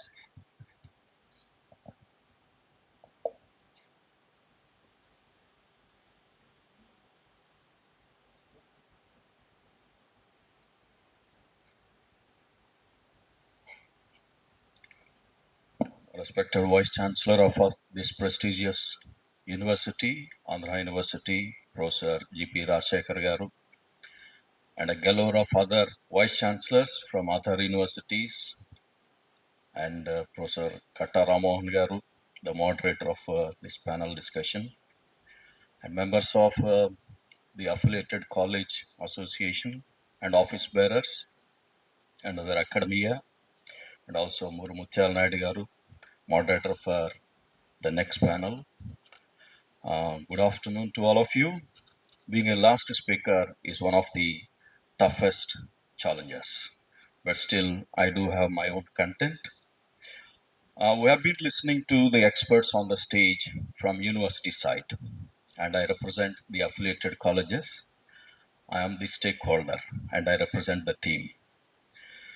Really, There's a wonderful opportunity for all of us to come together as part of this centenary celebration of Andhra University. We know very well the Andhra University has got a great legacy through the various vice chancellors who paved the way to this prestigious 100th year. In the state of Andhra Pradesh, we know very well the higher education has been taking a different shape. It is not the state itself, but from the country itself we have to. The NEP 2020, with the advent of this new initiative from the government of India, many changes have been taking place in higher education across the country. Some states are readily accepting NEP 2020, and ours is one of the first states who have accepted and implemented NEP 2020. And other states, they are looking at this new initiative with a lot of apprehensions.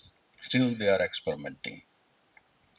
And thanks to our Honorable Chief Minister, Sri Nara Chandrababu Naidu Garu, and our Education Minister, Lokesh Garu, for their readiness and also vision in implementing various new initiatives in the state of Andhra Pradesh. Now, the Department of Higher Education is also taking a new shape, and it is also promising new initiatives and new support to these institutions.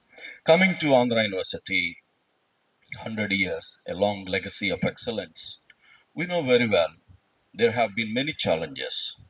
Andhra University has been extending hand-holding and full guidance and support to all the affiliated colleges. But coming to the affiliated colleges, we need to have a different perspective. There is a type of heterogeneity as far as these affiliated colleges are concerned. Private colleges, aided colleges, autonomous government colleges, and non-autonomous colleges, rural, urban, all these issues are mentioned so far, my previous speakers. But coming to these affiliated colleges, starting with the keynote address of Ramohan Rao Garu, and then quality initiatives by Ramji Garu, and then competency and competence-related issues by DVR Murthy Garu, finally sanctioning of affiliation to affiliated college by Harprakash Garu. Quality is an umbrella term which includes everything. If you want to have quality among the affiliated colleges, there should be a hand-holding from the university all through, not only at the time of sanctioning affiliation, but throughout, even in the process, we need to sustain it. When we look at Andhra University, we don't look at Andhra University just as an affiliating university, but our alma mater, and I belong to this university, and I'm very proud of it.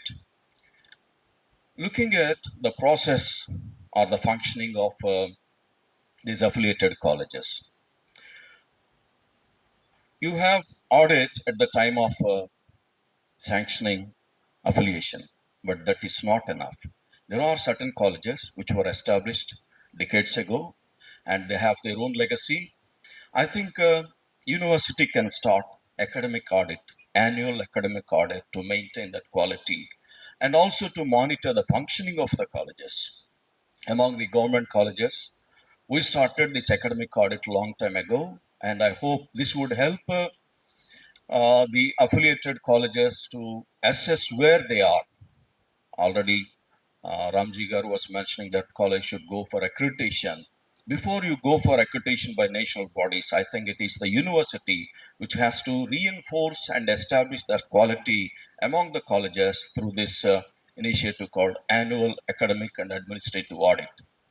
Sometimes it's very unfortunate to say that from these days, but still I have to. Some colleges are seen only on paper in their location, and they are located somewhere else.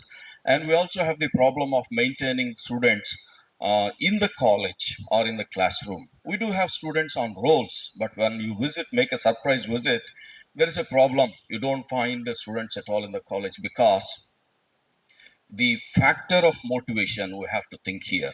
What is being used as a motivator, fact of motivator? That is the issue here. And coming to the content, Murthigar always makes this type of comments even when we have these meetings in the university, but it's good. Student has got lot of information everywhere. You cannot deny that. Everyone, if at all they want to find something, they can have voice search and find everything. But that's not enough. The classroom is a place where the life is being shaped. And if you want to shape the future and life of a student, a teacher needs to be equipped, and the university has to reinforce that development of the faculty, what we call faculty development programs. They have to take place time and again, thanks to the new initiatives of Honorable Vice Chancellor. These FDPs are already on board, and I hope we'll have the benefit of these FDPs for our affiliated college very soon. And coming to the curriculum, of late we see many conventional programs being wound up at university level, also at affiliated colleges. Thanks to engineering colleges, they have their own line share, and still they are able to sustain despite many changes. But coming to the non-professional colleges, especially, which are offering what we call these conventional UG programs, it has become a Herculean task to maintain the programs and also the student strength in the colleges. So I think it is an urgent need for all of us to reinvent our curriculum and to make it relevant to the happenings in the society. We speak about AI, we speak about quantum computing, we speak about many other initiatives, but still we offer history in the age-old model, which has to be reinvented. If you want to have student in your classroom, I think it's the urgent need to revamp our curriculum in our colleges, especially in government colleges, thanks to the commission rate. And we have been introducing many AEDP programs. These AEDP programs, they align themselves with the industry so that the student who complete that particular program is ensured of a placement at the end of his program. Automatically, there is a mad rush for these programs. And as we have already introduced these AEDP programs with association with sector skill councils, and there is a mad rush for these programs, and we are already witnessing the fruits of these programs. I think this is the urgent need to revamp our curriculum so that student can be attracted towards these affiliated colleges. I don't speak about government colleges, but all colleges in toto, and I think we can think in that direction as well. Thanks to this single major program, in some colleges, single teacher is running the entire program. Where can you expect quality? I think we need to think over it again and again. And we are the people who can criticize ourselves. We can critique ourselves. Nobody else. We, the teaching fraternity, the academia, we are the best critics.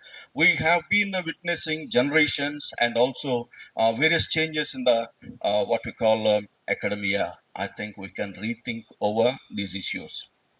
Coming to the faculty development, I hope university and the affiliated colleges, there is no dearth of expertise or quality. We can invite these experts and also develop LMS for the students in the colleges because the scenario is changing. The students, they want to work for their families, and that's another issue, social issue, which we cannot ignore. And the students need to be provided with certain resources, what we call parallel higher education facilities. Not only in the college, Sir D.V.R. Murthigaru was mentioning the judgment from Delhi University. Sometimes a student is forced to work for his family. In government colleges, very often we find this. And not that every time we insist on attendance, sometimes we have to be a bit what we call aspiring towards the student as far as this attendance is concerned, keeping a humanitarian aspect. But besides that, we can provide a lot of resources to the students and the faculty. Faculty development programs is one from faculty side, and LMS is the other aspect which we can provide to the students by motivating the accomplished teachers among the affiliated colleges to develop their own LMS. In Dr. V.S. Krishna Government Degree College, we have started a long time ago, and we're also witnessing the fruits of this one. And coming to evaluation, very often we find many gaps in evaluation. A student who is expected to have a first class is ending up somewhere at a bottom marks. A student who is supposed to fail in his examination is getting first class sometimes. Where lies the fault? I think we need to have the clarity on rubrics, the system of evaluation. Unless we strengthen evaluation, you cannot drive the student into the classroom. Evaluation must be stringent, transparent, and also as per the rules and regulations, not by the whims and fancies of what we call the evaluator. I think we need to keep all this. And I'm about to close, sir. Before that, one or two issues. There are autonomous colleges in the region of Andhra University, starting from MR College in Vijayanagaram, St. Joseph's in Visakhapatnam, Dr. V.S. Krishna Government Degree College, and Visakha Women's College, a few autonomous colleges. I think university can extend even further support in exercising full autonomy for the benefit of the students, and a leader becomes a leader not by himself but by the strength of the followers. If affiliated colleges are stronger, university is stronger, and university has got a long and great legacy and saga of excellence. May this university flourish, and may the university long live with the support of all affiliated colleges. Thank you, sir, for giving me this wonderful opportunity. Thank you so much.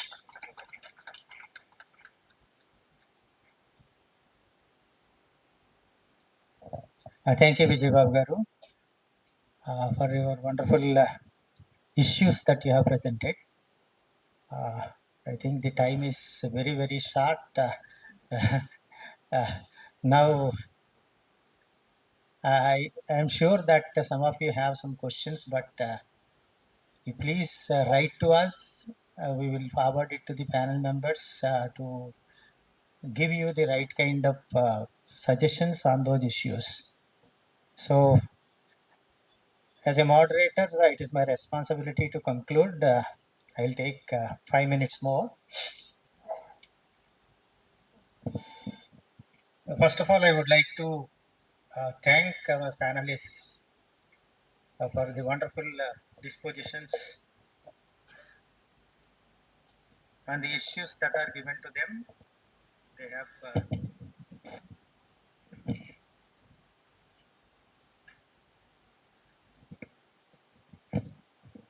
brought in many important issues.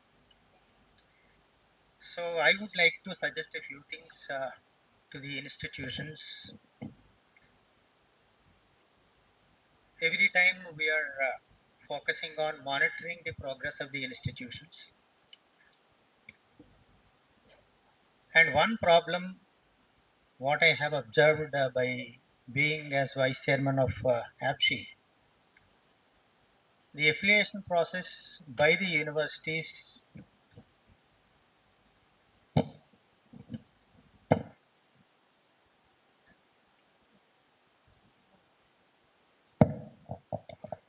starting late,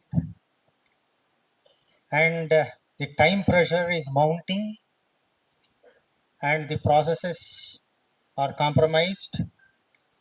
Some of the colleges are going to court of law whenever their affiliation is stopped by the university temporarily, and citing the process problems, getting interim order, and again we are going for it. This kind of process is happening. But one thing is that universities need not wait until the last moment to start the affiliation process. They can do much early with a scheduled time. I think CDC is the responsible body to plan the time frames, giving adequate time to the institutions to rectify for a second visit also. So that is one process. And now you have to develop the technology base so that the database flows to the university every day, every time.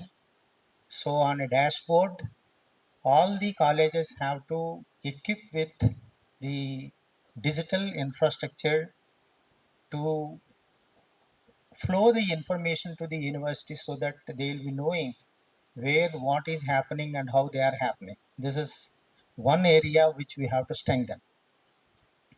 The second thing is that learning resources sharing. Now that colleges are not financially sound, so colleges can form as clusters and having common e-learning resources, or they can constitute a fund with the institution, with the university, to develop e-resources so that they can be used commonly by the all colleges. So the cost per student will be very less, and developments can be done very quickly whenever that is required. New courses also can be held. So now resources are getting available at various platforms, so we can make it out. So learning management system has to be supported by the colleges. You try to make it out. There are huge communication gaps between the higher education and the students, parents, particularly in non-professional education system. We are thinking, Vijay Babu rightly pointed out that we have to modify the curriculum, and we are trying to perceive from our own end. But what is the perception of the student? What is the perception of the parent? We are not looking at. We don't have authentic information on that. So the colleges, you try to collect grassroots information and feed it to the universities. What are their expectations? What is the difference between a student who is attending to the class 100%, who is not attending at all, and again when the degree comes in, marks comes in, and the students who have not attended getting higher marks, so they are unable to differentiate the advantage of being in the college regularly or not being in the college regularly, and what is the outcome of the college and how they can use it. So there is an understanding problem, there is a communication problem, and all the institutions, you try to connect with the market that you have, communicate the issues, use your resources, use your faculty to address various platforms on the benefits of education, benefits of serious learning, and the benefits of the foundations and competencies in life. So that is the gap which need to be addressed seriously. And one important suggestion I wanted to make for the university, many institutions, colleges are finding a gap that they don't have right kind of advisors to take the institute from the present level to the next level. It is not just a university faculty available at the nearest point and or the people that you are interacting. World is changing, the market is big. So have a panel of people who can visit at least once in 2 years or 3 years, 1 or 2 persons, spend a day with the college, analyze and discuss with the college management what is the next level the college can progress further. So that kind of advisory panel and nominating them to the colleges periodicity, you can decide whether it is once in 2 years or once in 3 years, so that a plan can be developed, plan for the next 3 years, next 4 years can be developed, and it can be assessed whether the college is progressing further or not. And finally, research and innovation, which is totally ignored by majority of the institutions. Very few are doing it. I know for a faculty in the affiliated college, taking up a research project is a Herculean task. They cannot fund. And one institution also cannot make it. Say, we can take Pune University, we can take Mumbai University, where research and development fund is created by the affiliated colleges, that is with the university. Every year, university invites proposals from the faculty of the affiliated colleges. They submit proposals. The research committees will verify. and give funding to the respective faculty members, and then outcomes come in. So need not be lakhs of rupees you do it. 10,000 rupees, 15,000 rupees a college will become a big fund there, and that fund can be utilized for addressing smaller and smaller grassroots level problems, and that stands as a benchmark for your social responsibility fulfillment also. So these are the few things I wanted to place before you on taking this opportunity. I am grateful to the university and the Vice Chancellor for the wonderful opportunity given, and thank all the panel members for their cooperation, and thank all of you, the great old man here, Balaram Reddy Garu, and many others. So Shasha Reddy and a mix, a combination is like that. So all of you, I was very happy to see all of you after a long time. Thank you very much.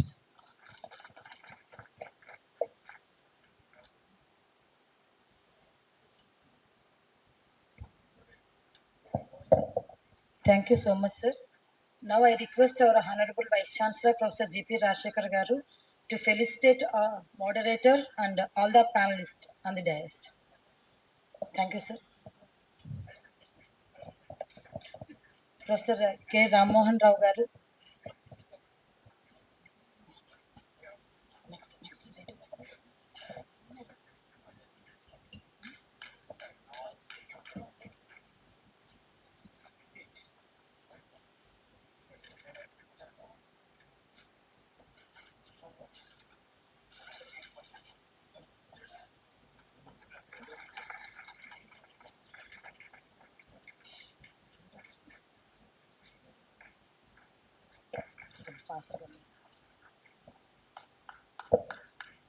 Professor K. Ramji Garu, Vice Chancellor, Krishna University.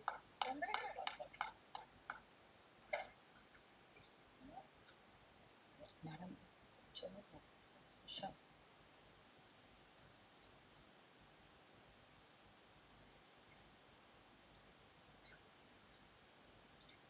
Professor D.V.R. Murthy Garu.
Shall I repeat the names?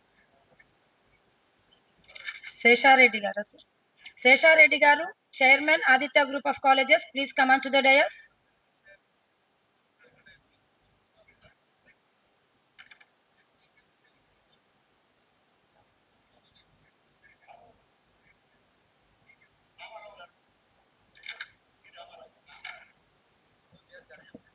Sir. Sri V. Ramarao Garu, Vice President, ECMA. Please come on to the dais.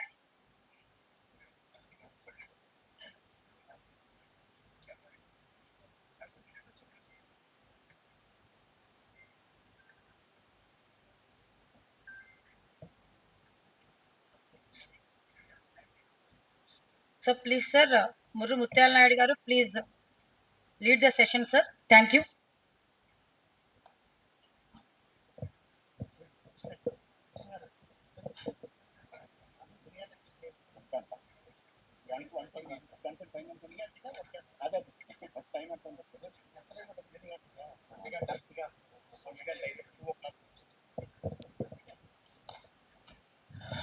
Professor Rajshekar, Vice Chancellor of Andhra University,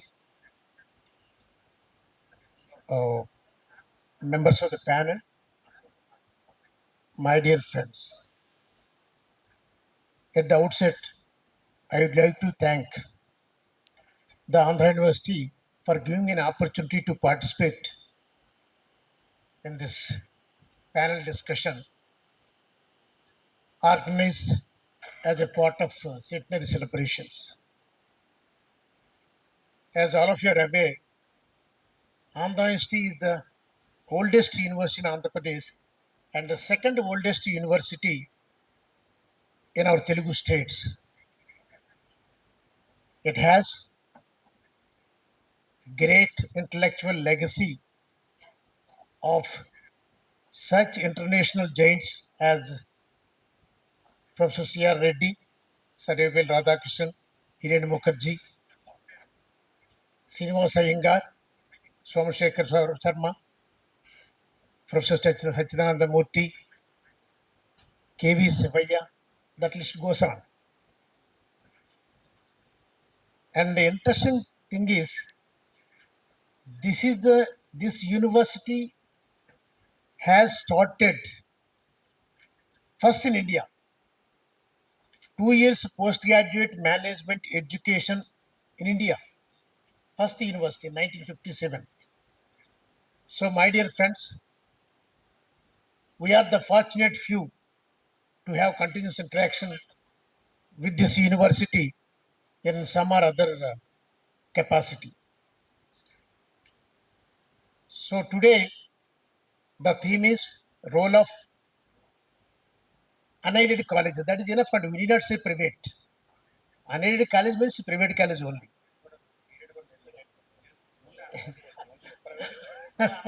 No, I don't want to use that word private, because your college you might be private, but the students are not private. They are public only. So that's why unaided colleges. See, role of unaided colleges in higher education system. See, in my opinion, we need not have any second thought about that. And the reason is it has lot of impact on higher education system.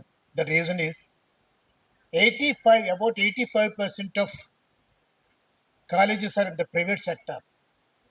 So that's why they not only serve the society by filling in the gaps left by public institutions, but also it can, in my opinion, it can make or mar the higher education system. So that's why ample focus should be on private colleges. But anyhow, now we have about 7 members, I think 7 or 8. So each one should be given at least 5 minutes, because we have to close the session by 2 o'clock. So now what we do is we have experts in this area. All are experts only. So now, so what I'm trying, first let us hear their views, then we can discuss something. So first, I request Dr. Ramana. You don't have doctorate, kada? So do it. So I request Mr. Ramanaji so to speak on overall view about these unaided colleges.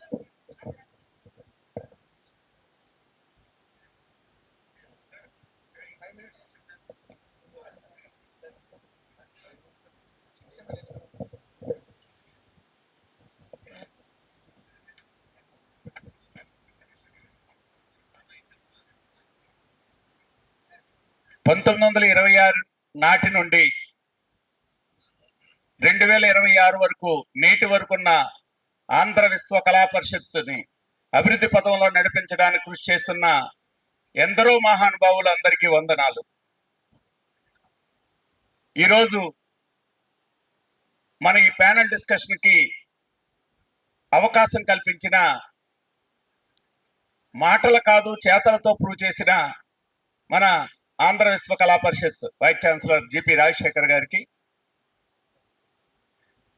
అలాగే ఈరోజు మనందరినీ నడిపించడానికి మోడరేటర్గా వస్తున్న మా గురువర్యులు ఉర్రు ముత్యాల నాయుడు గారికి, అలాగే మన డీన్ సిడిసి డీన్ కృష్ణ గారికి, Andhrakesari university vice chancellor Murthy గారికి, అలాగే state council ex vice chairman Rammohan గారికి, ఇంకా చాలా మంది మన ప్రైవేట్ కళాశాల మిత్రులందరికీ పేరు పేరున ప్రత్యేకమైన కృతజ్ఞతలు తెలియజేస్తూ, ఈరోజు ప్యానల్కి ఉన్న నా మిత్రులందరికీ ఒక్కసారి హృదయపూర్వక వందనాలు తెలియజేస్తూ, యూనివర్సిటీ ఏర్పడిన నాడు ఒక మేధావర్గంతో ఏర్పడింది. మా ఆలోచన ఏంటంటే, ఖచ్చితంగా ఎవరైతే టీచింగ్ ప్రొఫెషన్ నుంచి ఉంటారో, ఎవరైతే మేధావర్గం నుంచి వస్తారో వాళ్ళు మాత్రమే కాలేజీలను సక్రమంగా గైడ్ చేయగలరన్నది మా అభిప్రాయం. కానీ దానికి భిన్నంగా ఈరోజు జరుగుతూ ఉంది. గతంలో మనకి అన్ని విధాల అన్ని పద్ధతుల్లో కూడా మనకి బాస్ ఓన్లీ వన్ యూనివర్సిటీ మాత్రమే ఉండేది. అలా ఉన్నప్పుడు యూనివర్సిటీయే మనకి ఏ కోర్సులు ఇవ్వాలి, అలాగే మన అకాడమిక్గా ఎట్లా నడపాలి, మన ఫ్యాకల్టీని ఎట్లా రిక్రూట్ చేసుకోవాలి, అలాగే మన ఫీజు కూడా ఎంత ఉండాలి అనేది డిసైడ్ చేసేది యూనివర్సిటీ. ఆ క్రమంలో యూనివర్సిటీ నుంచి ఒక కమిటీ ఫామ్ అయ్యి, ఆ కమిటీలో university Deen and financial expert and private institution నుంచి ఇద్దరుండి, ఆ నలుగురు కలిపి నెక్స్ట్ ఇయర్కి ఫీజు ఎంత ఉండాలి అని ఒక నిర్ణయం చేసేవారు. దాంతో గ్రామీణ ప్రాంతంలో అయితే ఎంత ఉంటుంది, లేదా పట్టణ ప్రాంతంలో అయితే ఎంత ఉంటుంది, ఇవన్నీ కూడా పరిశీలన చేసి యూనివర్సిటీ వాళ్ళు ఫీజు ఫిక్స్ చేసేవాళ్ళు. కానీ ఈరోజు యూనివర్సిటీకి ఆ అధికారాలన్నీ ఎత్తివేయబడ్డాయి.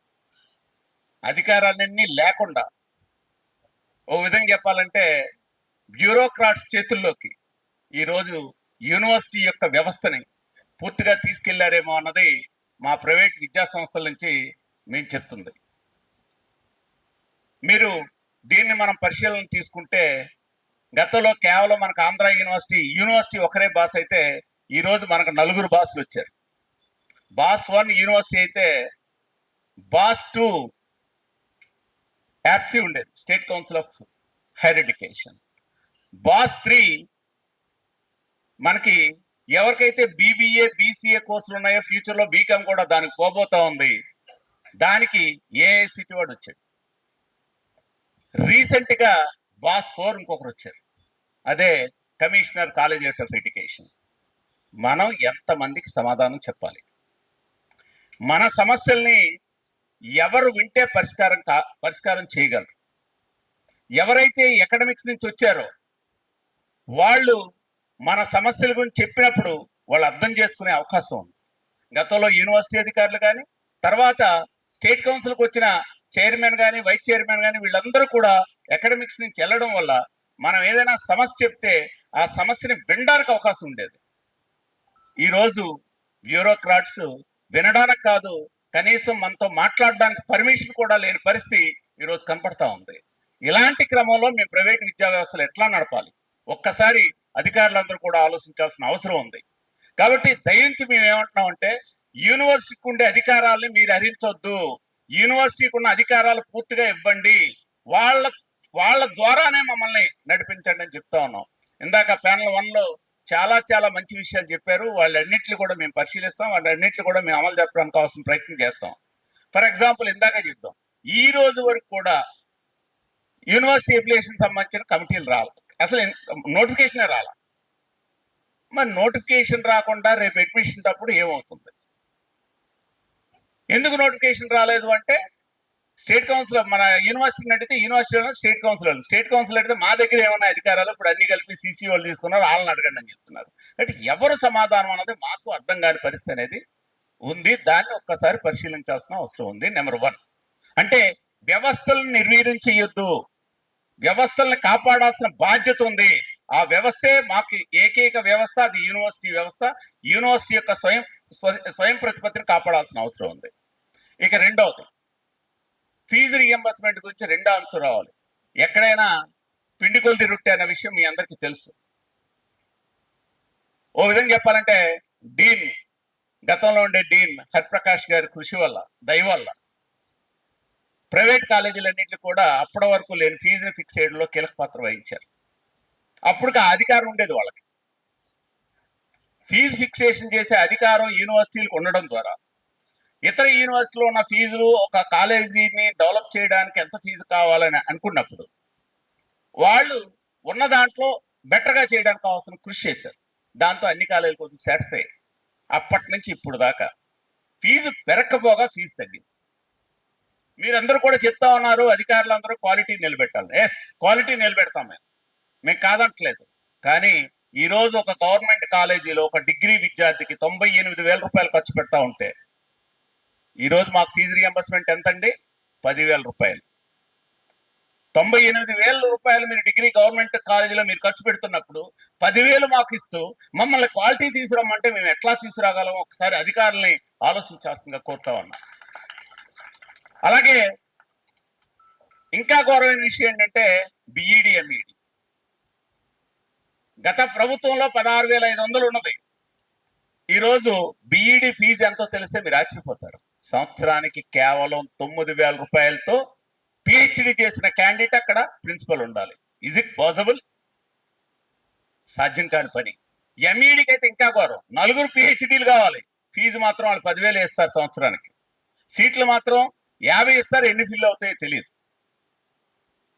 ఒక ఫార్మసీ స్టూడెంట్కి, ఒక ఇంజనీరింగ్ స్టూడెంట్కి ఈరోజు యూనివర్సిటీలో కానీ లేదంటే గవర్నమెంట్ ఇంజనీరింగ్ కాలేజీలో కానీ ఒక్క స్టూడెంట్ మీద 2.5 లక్షల నుంచి 3 లక్షల రూపాయలు ఖర్చు పెడతా ఉన్నారు.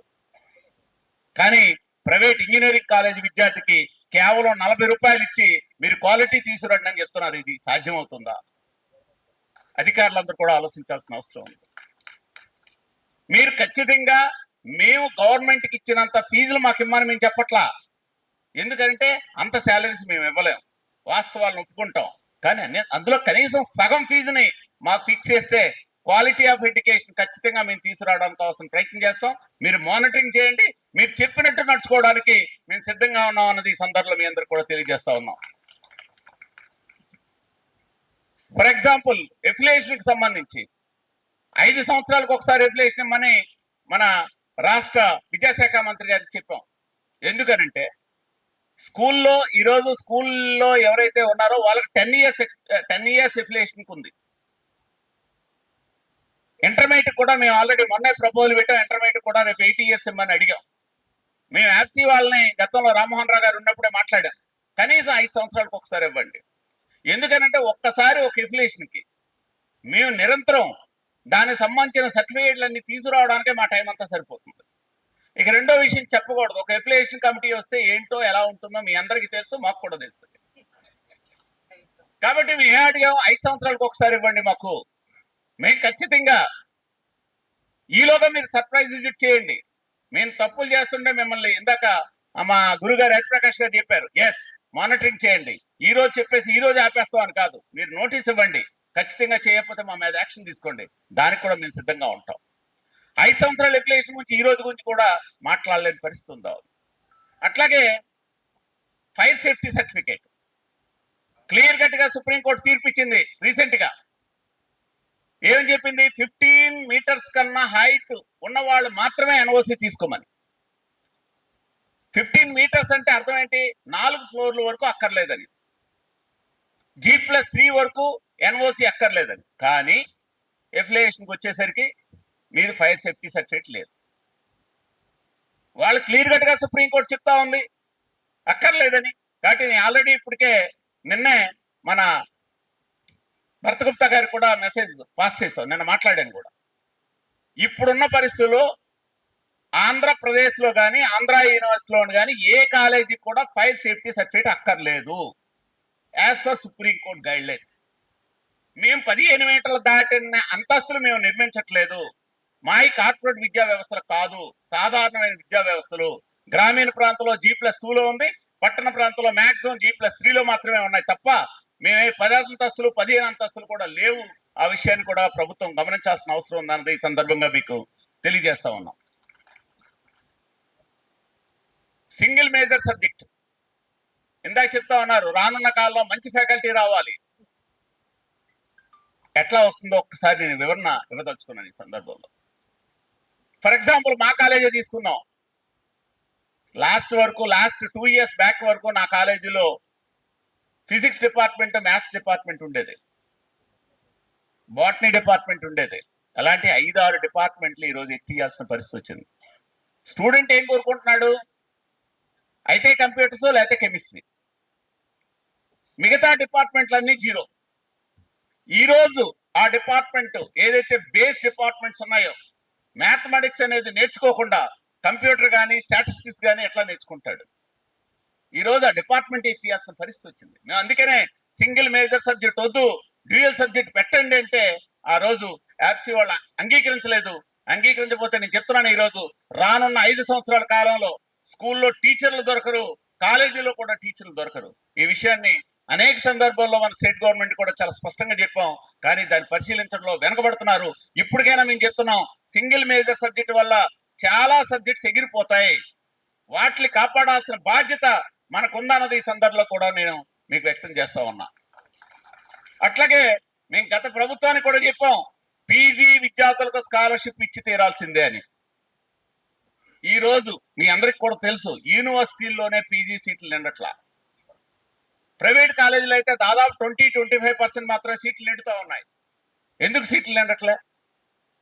ఖచ్చితంగా మన ప్రాంతం అనేది, ముఖ్యంగా ఉత్తరాంధ్ర ప్రాంతం అనేది లేదు, మిగతా ప్రాంతాలు కూడా ఎస్సీ, ఎస్టీ, బీసీ, మైనార్టీ వర్గాలు పీజీ విద్య వరకు వెళ్ళాలంటే వాడికి చేదోడు అందించాల్సిన అవసరం ఉంది. ఆ చేదోడు అందించకుండా పీజీ చదవడం అనేది సాధ్యం కాదు. డిగ్రీ అయిపోయిన వెంటనే ఎక్కడో కాడికి వెళ్ళి చిన్న ఉద్యోగం చేసుకుంటానని చూస్తాడు తప్ప పీజీకి వచ్చే చదివే పరిస్థితి లేదు. ఎందుకంటే తల్లిదండ్రులు మన వ్యవసాయదారుల కుటుంబం నుంచి వస్తున్న వాళ్ళు. కాబట్టి పీజీకి స్కాలర్షిప్లు ఇవ్వమని అనేక సందర్భాల్లో చెప్పాం, కానీ దాన్ని పట్టించుకోలేదు. ఈ రోజు మా కాలేజీలకి, జూనియర్ కాలేజీలు కానీ డిగ్రీ కాలేజీలు కానీ ఫ్యాకల్టీ ఎవరు వస్తే వాళ్ళని పెట్టుకునే స్థితి వచ్చాం మేము. కాబట్టి క్వాలిటీ టీచర్ ఎక్కడ దొరుకుతాడు మాకు ఈరోజు? కనీసం ఈ మినిమం గా క్వాలిఫైయింగ్ టీచరే మాకు దొరకలేనప్పుడు క్వాలిటీ టీచర్ ఎక్కడ దొరుకుతాడు? అలా అని మేము క్వాలిఫైయింగ్ టీచర్ని తీసుకొద్దాము అంటే వాడి డిమాండ్ మేము ఇచ్చుకోలేని పరిస్థితి. ఎందుకంటే మాకు 9,000-10,000 ఫీజు ఇస్తున్నారు మీరు. కాబట్టి ఈ విషయాలను ఒక్కసారి పరిశీలించాల్సిన అవసరం ఉంది. కాబట్టి ఫీజు రీఎంబర్స్మెంట్ గురించి క్లియర్ గా చూడాల్సిన అవసరం ఉంది. ఏముంది ఆ ఫీజు అన్న, ఇంకా ఘోరమైన పరిస్థితి ఏంటంటే మీరు సర్టిఫికేట్లు ఇష్యూ చేసేయండి. ఎట్లా? మీ శాలరీస్ ఎట్లా ఇవ్వాలి? 24-25 ఫీజు రీఎంబర్స్మెంట్ ఈ రోజు కూడా రిలీజ్ కాల. 25-26 సంబంధించి అసలు మాటే మాట్లాడట్లా. అంటే ఫైనాన్షియల్ లేకుండా కాలేజీలను ఎట్లా మనుగడ సాధిస్తాం అన్నది ఒకసారి మిమ్మల్ని అందరినీ కూడా ఆలోచించమని చెప్తా ఉన్నాను. అధికారులు కూడా దీని నుంచి పరిశీలించాల్సిందిగా కోరుతా ఉన్నాను. అట్లాగే జీవో నెంబర్ 36, ఇది చాలా భయంకరమైన జీవోని తీసుకొచ్చారు. మేము స్పష్టంగా ఆ రోజు చెప్పాం, జీవో నెంబర్ 36 అంటే కొత్త కాలేజీలు ఏర్పడడానికి మాత్రమే అనుకున్నాం, కానీ కొత్త కాలేజీలతో పాటు కొత్త కోర్సులకు కూడా అందులో తీసుకొచ్చారు. జీవో నెంబర్ 36 ఏం చెప్తుంది? గతంలో మా కాలేజీలు పర్మిషన్ ఇచ్చినాడు, అర్బన్ లో 1 ఎకరా, రూరల్ లో 2 ఎకరాల ల్యాండ్ ఉంటే సరిపోతుందని మేము అందరం కూడా ఎస్టాబ్లిష్ చేసుకున్నాం. జీవో నెంబర్ 36 ఏం చెప్తుంది? మినిమం 5 ఎకరాల ల్యాండ్ ఉండాలి. ఇజ్ ఇట్ పాసిబుల్ కొత్త కోర్సుకి వెళ్ళడానికి, కొత్త సెక్షన్లకు వెళ్ళడానికి? మేము స్పష్టంగా చెప్పాం, మీరు అవసరం అయితే కొత్త కాలేజీలు పెట్టుకోండి. నిన్నే భర్తగుప్తా గారు అంటున్నారు, కాదు సార్ ఇంకేమైనా మార్పులు ఉంటే చెప్పండి. ఆయన చెప్పేది ఏంటి? మాకు రూరల్ ఏరియాల అందరికీ ఎగ్జామ్స్ ఉంది కార్పస్ ఫండ్ మీద. కాదు 15 లక్షల నుంచి 5 లక్షలు తీసుకొస్తాం. ఒక కోర్సుకి జీవో నెంబర్ 36 లో ఒక కోర్సుకి 15 లక్షలు చొప్పున డిపాజిట్ చేస్తే మనలో ఎంతమంది నెక్స్ట్ కోర్సులకు వెళ్ళగలమో ఒకసారి ఆలోచించాల్సింది కోరుతున్నాం. అధికారులు కూడా ఈ విషయం మీద పరిశీలించాల్సిందిగా కోరుతా ఉన్నాం. అట్లాగే బస్ ఫిట్నెస్ సంబంధించి రూరల్ ఏరియాలో బస్సులు నడుపుతా ఉన్నాం తక్కువ ఖర్చుతో. దాన్ని నడపడమే చాలా కష్టతరంగా ఉంది. ఆ బస్ ఫిట్నెస్ సంబంధించి 15 years దాటితే బస్సులు ఆపిమంటున్నారు.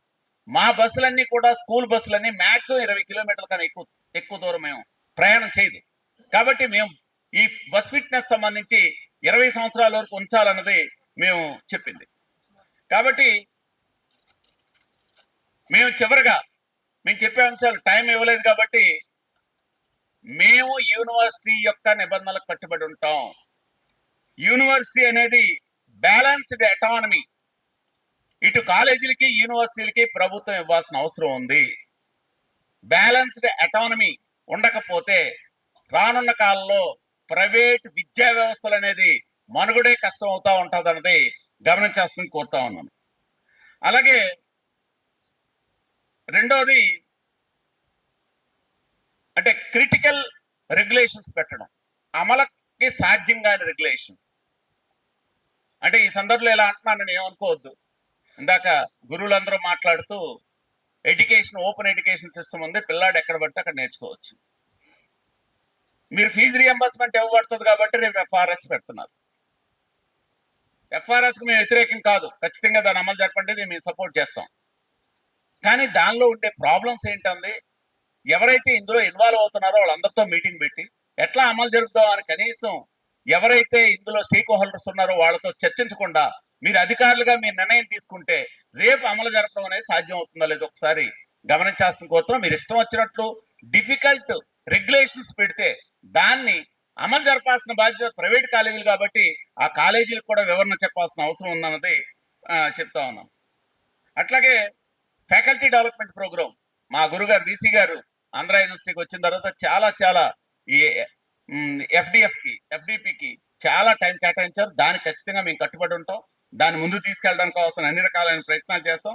కాబట్టి చివరిగా యూనివర్సిటీకి కాలేజీలకి కోఆర్డినేషన్ ఇప్పుడున్నది సరిపోదు, ఇంకా కోఆర్డినేషన్ పెరగాల్సిన అవసరం ఉంది.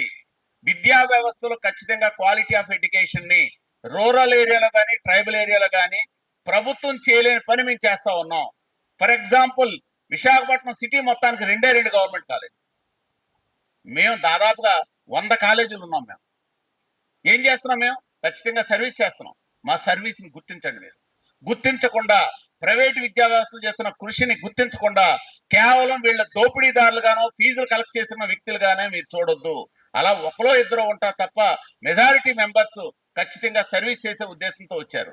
రూరల్ ఏరియాలో కనీసం ఆ కాలేజీ పెట్టి తను బతుకుతూ ఆ కాలేజీలో ఉండే స్టాఫ్ ను బతికించాలనే ఉద్దేశంతో రూరల్ ఏరియాలో కాలేజీలు పెట్టుకున్నారు. అలాంటి కాలేజీలు పెట్టుకున్న వాళ్ళకి మీరు క్లియర్ కట్ గా మాకు సపోర్ట్ చేయండి. ఒక పక్కనేమో పరిశ్రమలు వస్తాయి, ఆ పరిశ్రమలకు కావాల్సిన ఎంఓఓలు మీరు చేసుకుంటున్నారు.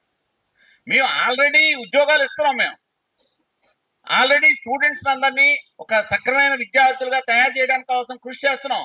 కానీ మా వైపు కూడా చూడండి. ఖచ్చితంగా విద్యార్థుల నుంచి అలాగే ఉపాధ్యాయుల నుంచి అలాగే మా అందరి నుంచి కూడా యూనివర్సిటీకి పూర్తి సహాయ సహకారాలు అందజేస్తామని నాకు ఈ అవకాశం ఇచ్చిన మీ అందరికీ మరొక్కసారి హృదయపూర్వక ధన్యవాదాలు తెలియజేస్తూ సెలవు. I want to tell Ramanaji only one thing, and we are experts in preaching, not in practicing. Ancheta venni preaching.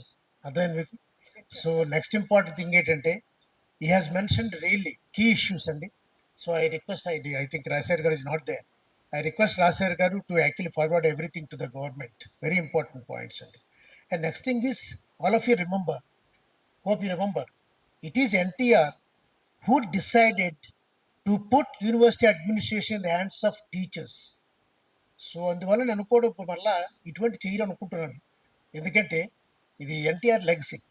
ఆయనేనండి actually మీకు తెలుసు కదా, బిఫోర్ ఎన్టీఆర్ ఏంటంటే ఎవరెవరో వచ్చేవారు బీసీలుగా, జ్యుడిషియల్ వచ్చేవారు, ఆర్మీ వాళ్ళు వచ్చేవారు. బట్ ఎన్టీఆర్ ఏం చేస్తారంటే నో ఎందుకంటే how can they manage university అండి, it should be manage by only teachers అని ఉండేది. సో యూనివర్సిటీ అడ్మినిస్ట్రేషన్ అంతా కూడా వాళ్ళ చేతిలో ఉంటుందని నేను అనుకుంటున్నాను. సో నెక్స్ట్ థింగ్ ఇది నెక్స్ట్ రామారావు గారు about PG colleges, and I request you to speak on PG colleges.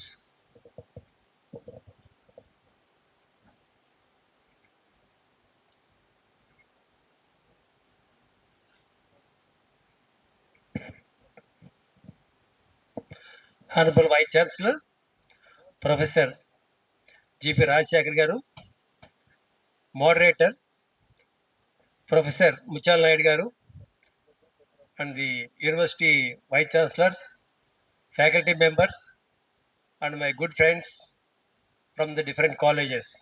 Welcome to all of you, this great program. We are highly thankful to the university authorities for involving all affiliated colleges in historic event of centenary celebrations of great university. I feel it's proud to be an alumni of this institution. Hence, all the private colleges managements indebted to the another one person who is PV Narsararu. ఎందుకయ్యా PV Narsararu అంటే he is the person who brought the liberalization of economic liberalization. Then only we started number of colleges. Because when I was in working in NCRT in 1984, one day one great person, Venkaya Reddy Garu, called me. He told that just go, if you are not able to adjust in Delhi, why don't you go for Vizag and start a college? Then I come to the Vizag and served it, and I understand that there is no college in Gazuwaka. Then I started the college in 1990. Like that, PV Narsar is the one of the person for all of us to start the colleges. Otherwise, previously, already Ram Mohan Rao చెప్పినట్లుగా professor Ram Mohan Rao చెప్పినట్లుగా judgements లేకపోతే మహారాజాసు డబ్బున్న వాళ్ళు land Lord's మాత్రమే కాలేజీలు run చేసేవారు. ఇందాక ఆయన చెప్పారు చక్కగా. ఎందుకంటే PR college, MR college, AVN college, like that college. But whereas we economic reforms are come, we are all able to run the colleges without any hesitation. That's one aspect we have to accept it. So about PG colleges, my friend already informed. There are number of problems running the colleges. Regarding PG colleges, previously microbiology, biochemistry, biotechnology used to get the 60,000 for the course for each student. Now it is come to only 25,000. But they never compromise in either teachers and the laboratories, equipment, all these things, even chemicals also. Chemicals we have to spend lot of rupees. I have spent every year 5 lakhs of rupees for chemicals, for the organic chemistry, analytical chemistry, microbiology, biochemistry. Imagine, how can we run? They give only 30 seats. Out of 30 seats, 25 or 20 fill. Then you imagine how it can run this institution. Like that, so many problems are involved in PG courses. Apart from that, examinations, they give you, university will give you just 2 months or 1 month gap semester system. That also another big problem when they're running the PG courses. Availability of the teachers. Unfortunately, I have a 5 PhD holders running last 5 to 6 years. I am happy for that. But whereas many colleges, what I understand, being a vice president of the association, I have visited some of the colleges. There are no faculty. Lack of faculty also, they are facing a number of problems. These also we have to address it immediately. Like that, so many aspects are discussed by our friend. Hence, nothing to say much about this. I believe that definitely whatever the my dear friend told, this should be taken into consideration. I hope all the institutions, so many things were there, but lack of time and other aspects are concerned. I say a few words about this. Public capacity, private institutions, accessibility is more important. How far it is accessible? Because previously, getting a seat in university is a very difficult task in PG courses. When I was a student of in the PR Government College, I got 89% in the botany. Come over to the university, only 5 seats in botany. Microbiology, another 5 seats. How can we get it? Then I waited for 1 year. After that, I joined in anthropology. That is the situation those days. Now, every nook and corner there is a college. Each college is running some of the courses in PG courses, either chemistry or microbiology, or some courses are available. Hence, only 7% PG, enrollment. Now it is increased like anything because of the private colleges. As my friend exactly told that we are giving the employment also, my dear friends, in PG courses. Those who have the keeping like that in as a scholar in university, they can come and join with us. This way we are giving the employability. We never think about it. Out of 200 colleges, think about the Vizag 200 colleges. How many teachers are working? We are providing availability, accessibility or not. Like that, we have to see other things also. Quality is concerned. In PG courses, quality is very important. Laboratories are important. Lot of amount we are spending that establishing laboratories. If you come and see my college, laboratories are like university only. We never compromise wherever we run the course is concerned. That's why I am safely say that our university, MER college is going to get the number of seats filled by the PG courses. Like that, my friends also doing that same manner in all majority of the colleges. PG courses are running. So how to overcome this? How to overcome this? We have to spending a lot of amount establishing beautiful buildings. Suppose you take our friend Krishna Prasad garu. Large number of buildings he has established. What to do? Number of buildings he is constructed. Like our another friend from the Kakinada, he is also now established a university. Establishment is not a big problem, but how we are running it is more important. How far we are able to do it, how the government is helping to us or not, is more important. This aspect we have to see carefully. Then we can do better things in the future also. With these few words, I am thankful to the university and CDC, Department of CDC, for giving this opportunity. Thank you very much. Thank you, Ramara garu. So it is generally criticized that private colleges, they are profit oriented. They don't care for other things. But is it true? Are they not contributing anything to the society? So now I request Ratnakar to focus on this.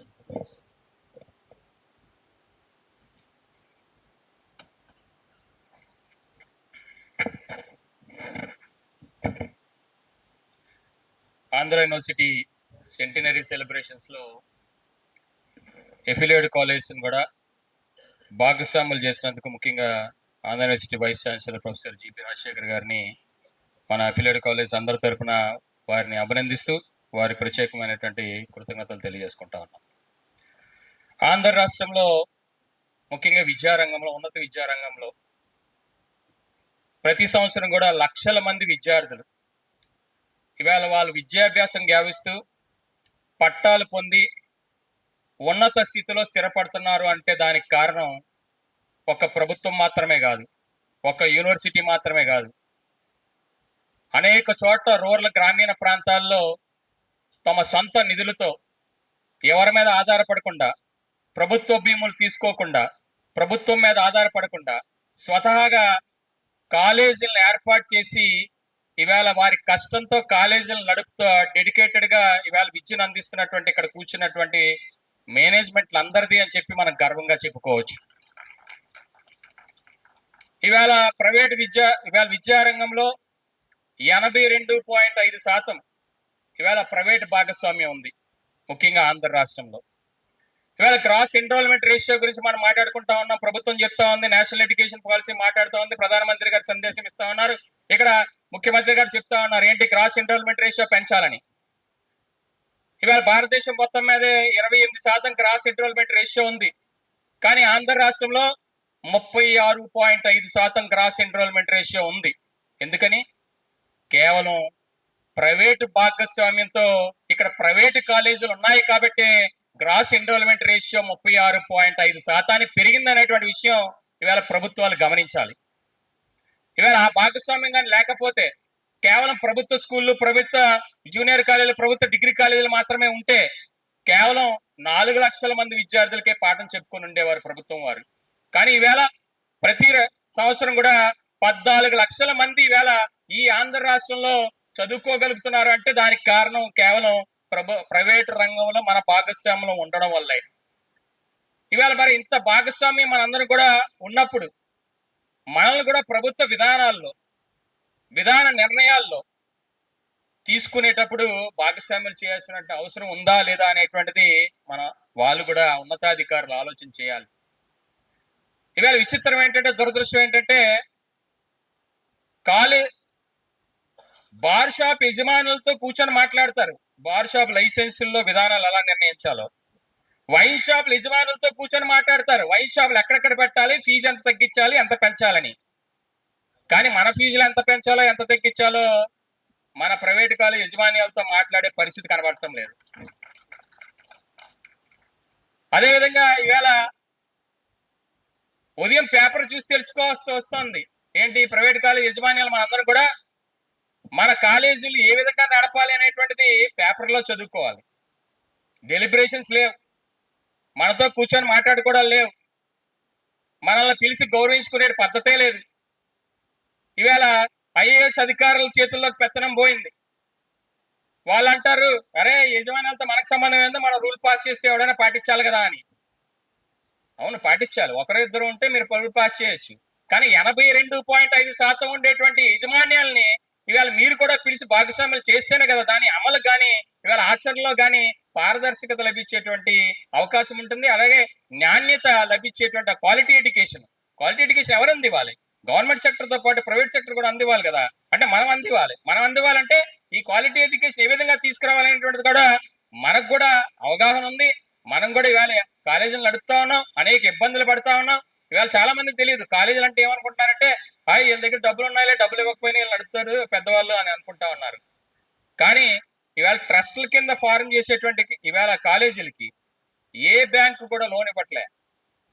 Bank loan ఇవ్వాలంటే మన private ఆస్తుల్ని, మన సొంత ఆస్తుల్ని తనఖా పెడితే తప్ప ఇవాళ బ్యాంకులు లోన్ ఇవ్వట్లేదు. 2 సంవత్సరాలు ఇవాళ ప్రభుత్వం ఫీజు రింబర్స్మెంట్ బాకీలు ఇవ్వకపోయినా మరి 2 సంవత్సరాలు కూడా జీతాలు లేకుండా పనిచేస్తా ఉన్నారా స్టాఫ్? ఒప్పుకుంటారా? జీతాలు లేకుండా స్టాఫ్ పనిచేస్తే క్వాలిటీ ఎడ్యుకేషన్ వస్తుందా? మరి ఆ జీతాలను 2 సంవత్సరాల పాటు ప్రభుత్వం నుంచి రాకపోయినా కూడా ఆ 2 సంవత్సరాల జీతాలని మన సొంత ఆస్తుల్ని తనఖా పెట్టి ఈవేళ బ్యాంకుల్లో అప్పులు తెచ్చి ఈవేళ ఉద్యోగస్తులకి జీతాలు ఇస్తున్నటువంటి ఘనత ఈ యజమాన్యాలదే అని చెప్పి ఈవేళ ప్రభుత్వాలు గమనించాలి, గుర్తించాలి. కాబట్టి అంతలాగా మనం సర్వీస్ చేస్తా ఉంటే ఈవేళ అందులో భాగస్వామ్యాన్ని కూడా అంతే హెల్దీగా, అంతే గౌరవంగా ఇవాళ మనం కోరుకునేది ఏంటండి? ఈవేళ ఇందాక చెప్పారు ఏంటి, ఒక దొంగోళ్ళలాగా ఈవేళ ఎక్కడో పెడితే ఒక సర్క్యులర్ యూనివర్సిటీల నుంచి వస్తాయి, మీరేమో స్టూడెంట్ సర్టిఫికేట్లు ఇవ్వట్లేదంట, మీ మీద క్రిమినల్ యాక్షన్ తీసుకుంటామని. మరి మీరు ఫీజు రియంబర్స్మెంట్ ఇవ్వట్లేదు, మరి దాని మీద క్రిమినల్ చర్యలు ఉండవా? మరి మేము ప్రైవేట్ ఆస్తుల్ని మా సొంత ఆస్తులను తనఖా పెట్టి మరి డబ్బులు తెస్తామన్నాం, ఈఎంఐ కట్టలేదని బ్యాంక్ కూడా మా ఇంటికి వస్తామన్నాడు. మరి దాన్ని మేము కూడా మళ్ళీ ఇంకా ప్రైవేట్ అప్పులు, అన్సెక్యూర్డ్ లోన్స్ కూడా తీసుకొచ్చి ఆ డబ్బులు చెల్లిస్తా ఉన్నామే, మరి దాని మీద కూడా క్రిమినల్ కేసు పెడతారా? కాబట్టి ఇది ఒక విధాన నిర్ణయాలు తీసుకునేటప్పుడు అది అందరికీ ఆమోదయోగ్యంగా ఉండేటట్టుగా విధానాలు ఉండాలి. దానికి కావాల్సింది ఏంటంటే అందరినీ కూర్చోబెట్టి కలిసి మాట్లాడడం అనేటువంటి విధానం తీసుకురావాలి. ఇవాళ మన ఎఫిలియేట్ కాలేజ్ మేనేజ్మెంట్స్ అసోసియేషన్ నుంచి కూడా ఇవాళ ఎవరైతే ప్రతినిధులు ఉన్నారో వాళ్ళను కూడా ప్రభుత్వం నిర్ణయాలు తీసుకునేటప్పుడు వాళ్ళను కూడా ఆ విధాన నిర్ణయాల్లో భాగస్వామ్యాలు చేస్తే తప్పకుండా నాణ్యమైనటువంటి ఇవాళ మరింత నాణ్యమైనటువంటి ఎడ్యుకేషన్ ఇచ్చేటువంటి అవకాశం ఉంటుంది. మరొకసారి ఆంధ్ర యూనివర్సిటీ పరిధిలోకి కూడా వచ్చినప్పుడు కొన్ని ఇబ్బందులు ఇప్పుడే మిత్రులు కూడా చెప్పడం జరిగింది. అందులో కూడా ఇవాళ అడ్మిషన్ ప్రాసెస్ కౌన్సిలింగ్ సిస్టమ్ పెట్టారు.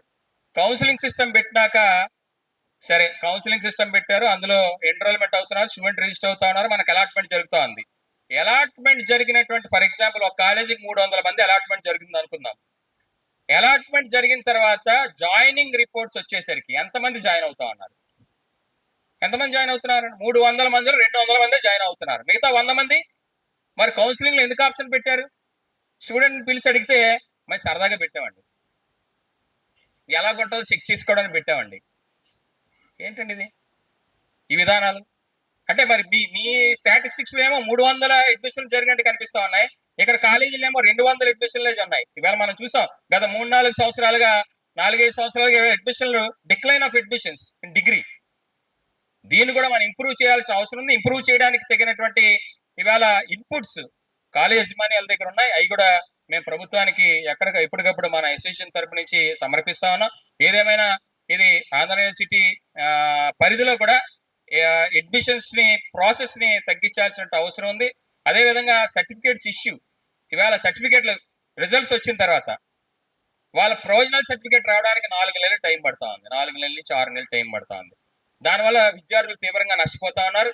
అవి కొన్ని సమస్యలు ఉన్నాయి. అవన్నీ కూడా మా వైస్ ఛాన్సలర్ గారి దగ్గరికి సెంటనరీ సెలబ్రేషన్ అయిపోయిన తర్వాత ప్రత్యేకంగా కూర్చొని మాట్లాడి ఈ చిన్నవన్నీ కూడా యూనివర్సిటీ పరిధిలో ఉండేటువంటి అన్ని కూడా మా వైస్ ఛాన్సలర్ గారు అవకాశం ఇచ్చారు కాబట్టి అవన్నీ తప్పకుండా వారి దృష్టికి తీసుకొచ్చి సమస్యలు పరిష్కరించుకుంటున్నామని తెలియజేసుకుంటూ ఈ సెంటనరీ సెలబ్రేషన్స్ 18వ తారీఖు ప్రత్యేకంగా కాకుండా 18 నుంచి ఇంకా 6 రోజుల పాటు మనందరం డిగ్రీ కాలేజీల నుంచి తప్పకుండా యజమానులందరూ కూడా మన ఫ్యాకల్టీని కానీ స్టూడెంట్స్ని కానీ అందరినీ ఇన్వాల్వ్ చేయాల్సిన అవసరం ఉంది. ఇది గర్వకారమైనటువంటి విషయం. మనం ఈ సెంటనరీ సెలబ్రేషన్స్ కూడా మనం కూడా భాగస్వాములు అయ్యేటువంటి విషయం కాబట్టి తప్పకుండా మా యజమానుల నుంచి పూర్తి స్థాయి సహకారాన్ని అందిస్తామని ఈ సందర్భంగా తెలియజేసుకుంటూ సెలవు తీసుకుంటాను. థ్యాంక్ యూ అండి. So that's why earlier I said we are experts in preaching, not in practicing. So same thing, and we always practice, we always preach participative management, but actually we never consult stakeholders. So what is it is right, and so next KVL and Rajgar sir, earlier in panel one discussion, so they mentioned about quality of education. So now I request you to speak on this particular aspect. That means how to conduct faculty improvement programs in degree colleges. Please.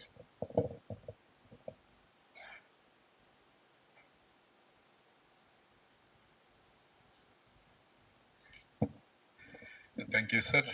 Honorable Vice Chancellor Professor Rajshekhar Garu and Vice Chancellor Muchal Naidu, former Vice Chancellor, other peer members on the dais, management members, galaxy of academicians, experts, warm welcome. I consider it's indeed a wonderful opportunity to share, but I've been listening to experts speaking over the last 2.5 hours, and they have opened a big window for all of us to see through and see what private institutions can do. We are all aware, as was mentioned by earlier speakers, the demographic benefit the country is talking of over the last several decades. Largely, we take pride in mentioning is on account of private institutions which are complementing the efforts of the universities. Even in Andhra Pradesh, higher education, we all know about 15% of the total student population come under university setup. The rest of them are graduating from university, private institutions. So the importance and relevance of private institutions in help sustaining quality, which is very critical for the kind of human resource the nation is trying to, through over the last more than a decade, create platforms for improved employment. This is where Murthy Garu and other eminent academicians, they have mentioned the relevance of teacher, how actually it is taking shape, particularly in the face of contemporary advancements. People talk of quantum computing, AI, and the kind of contemporary advancements in the field of education. The paradigm shifts they are kind of bringing, and the philosophy and policy national education policy coming up with, bridging the gap between the expectations of what at the national level people are thinking about to bring transformations in higher education and ground level delivery. Given anybody, if you ask, you wanted to fish in a small pond or you would like to fish in a big ocean. If you fish in a small pond, it will dry up without any material within no time. It is good to have a ocean maintained so that as you draw out, you will get more and more minerals and aqua life, etc., to help the economy. So is the case with private institutions. Fishing in ponds is akin to university education system. It's a small domain. And private institutions are contributing like a ocean. That is from where all the human resource is being tapped. And whatever the productivity or economy that we are speaking about, we take pride that we have been drawing it from private institutions. There were mentions, actually, some of us, we always feel anybody telling that private institution means commercial profiteering, all those things we are tired of hearing.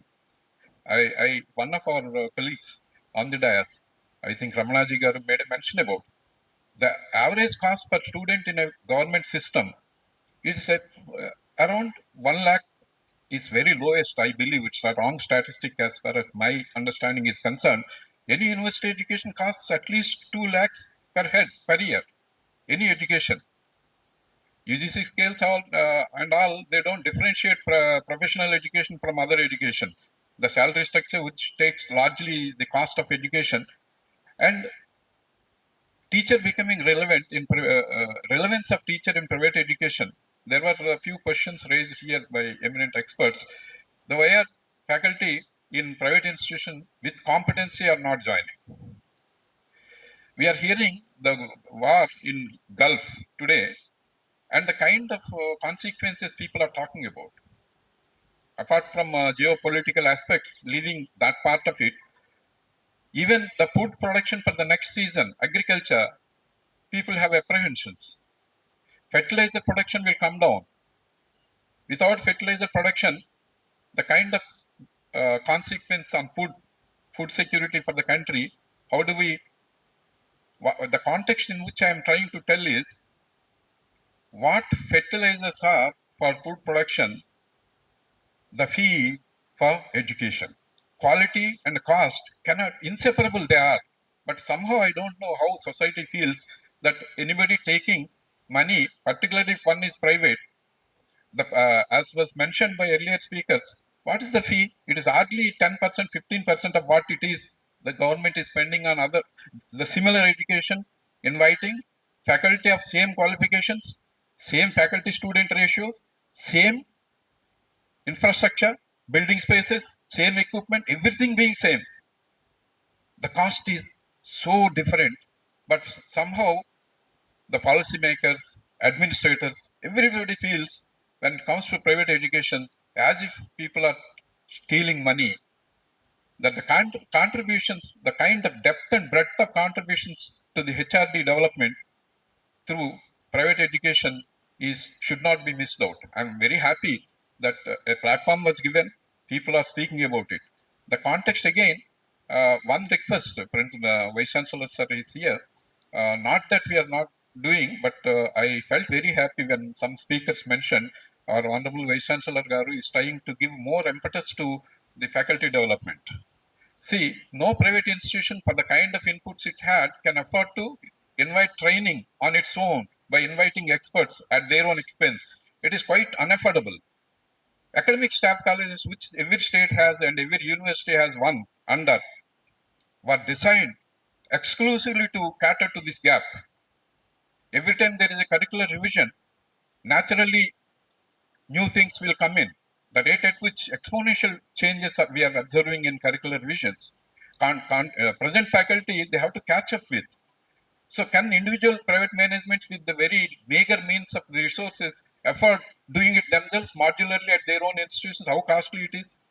So academic staff colleges, fortunately, university had. I request to kind of strengthen it, bring professionalism and scientific audit into the kind of policy and planning, that whether curricular design, the gaps narrowed down to whether that sheet has anything to do with the programs that are being planned to invite faculty from private institutions to continuously get exposed to the changes happening. In the interest of skills or quality, industry internships were also introduced. We know how important it is. But really on ground, the kind of gap, demand to supply, huge gap is there. Again, this will go to ruts. The way it is going to be implemented, I doubt. With my own understanding, I'm not singling out any institution, but in general, the very objects for which NEP has brought in this aspect of quality, industry internships, to bring about relevance of education to society, industry, business directly, so that children take motivation. If they see the benefits of what they learn in the form of concepts, fundamentals, principles, how they are related to what is it on ground, unless that gap is bridged properly, which is the case with skill development or industry internship, I think there is a huge gap. One aspect, friends, especially among colleagues, faculty colleagues, without faculty having that exposure, expecting students to learn and you guiding them to write reports, I think comes with a lot of compromises. We faculty, though we are not being asked, I think should take it as a responsibility, somehow should manage to visit industries, business houses, and see what we are teaching, what we are instructing has relevance, and those relevances needs to be synergized, and you should bring back those experiences into your teaching.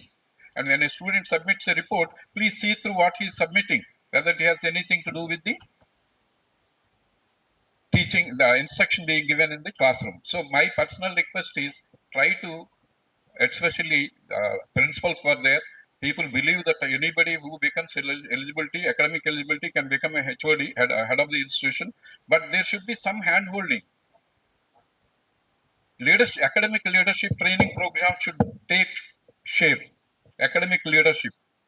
All the heads of the institution should get an opportunity to have exposure to academic leadership training programs, which individual institutions cannot afford.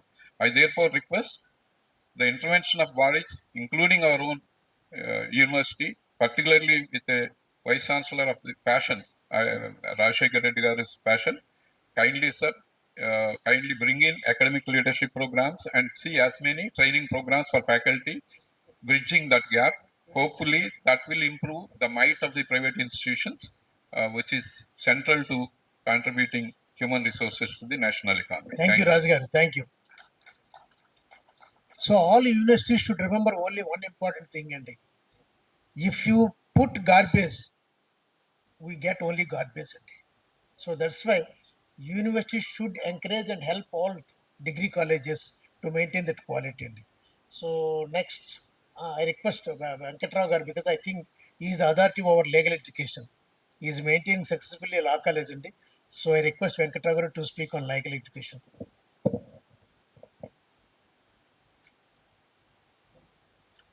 Good morning, respected Vice Chancellor Garu, Rajshekar Garu, and today's mentor, good friend Muchal Naidu Garu, and other management association members, and my dear correspondents, principals, and the management people. This is a very good sign to express our views. They said you are minting money. We said there is no proper fee structure for running the colleges. This is a clash between these two. First of all, the main problem is money. If we have a sufficient money, we can meet all the things. Without discussing the fees, improvement of fees or other things, you do this thing, you do that thing, you do that thing. You see how much expenditure is involved.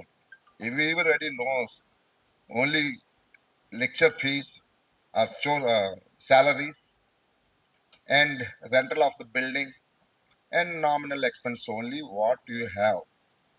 Understand? But practically, when we are involving in that, every year by conducting the affiliations, there is a lot of expenditure, unknown expenditure is involved. To get the sanitary certificate, the sanitary inspector demand 25,000 rupees. For fire service, the fire service people, they are demanding 1 lakh to 1,50,000 rupees per year. And licensed surveyor, to give the plan for the classroom and everything, he's claimed minimum 25,000 rupees without saying whatever we put it on that, he put the stamp and sign it.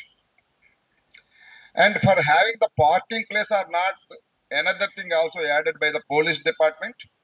When we will move to the traffic inspector for months together. He said, this is the list, you have to buy it, stationery, that thing. Laterally, finally, that police person asked, CA garu asked 10,000 rupees. And nearby the temples and the other charitable organizations, whatever festival is conducted, immediately they will come to the college and they will ask 10,000 rupees, sir, minimum 10,000. Otherwise, I won't take anything. How you will run the college, you will see it. And the student organizations, they will come, sir, we are conducting this, that, something. You give 1 lakh rupees, 50,000 rupees. We'll publishing a souvenir. For that souvenir, full phase, 50,000 rupees, sir. And the press people, they will come. They will ask 4 seats without paying any fees or anything. Otherwise, they put this college is that, this college is that, this correspondent is that. What money is there in the college to make any corruption or whatever thing? For example, we have only 60 seats in the law college. Only one section we are running from 25 years. In the beginning, the college fees is 4,000 rupees. We had 18 admissions to 25 admissions. How much collection I am getting, sir? 1 lakh rupees. Every year, 3 to 5 lakhs I have spent on this college. At the time, 20 years back, when I purchased the 2 lakhs rupees for 1 acre, now that cost is 8 crore. By running the college for 25 years, I lost 200 crores. Whether we are cheating the public, we are getting anything from the college, but all the people, by seeing the Chaitanya College and Narayana College, these people are croropatis. Because having a car, because having a good status, maintaining a good standard of living, they are getting money from the colleges. They only knows. Public only knows. What is this? We have to understand the problems of the root level. Don't think of it only the college is spending for the teachers and other things only. A lot of people, they are having the expectations from the colleges. Whatever event is going on, immediately they say 4 colleges are there. We'll go for the college and we'll collect the money. In the previously, when I have started the Vidyarthi College in 1995, every person will come and says, gave a very good complimentary. God has given a very good opportunity to serve the public in the educational line. You are doing a wonderful service. Later on, when Chaitanya and Narayana people came into the picture, you chosen a very good business.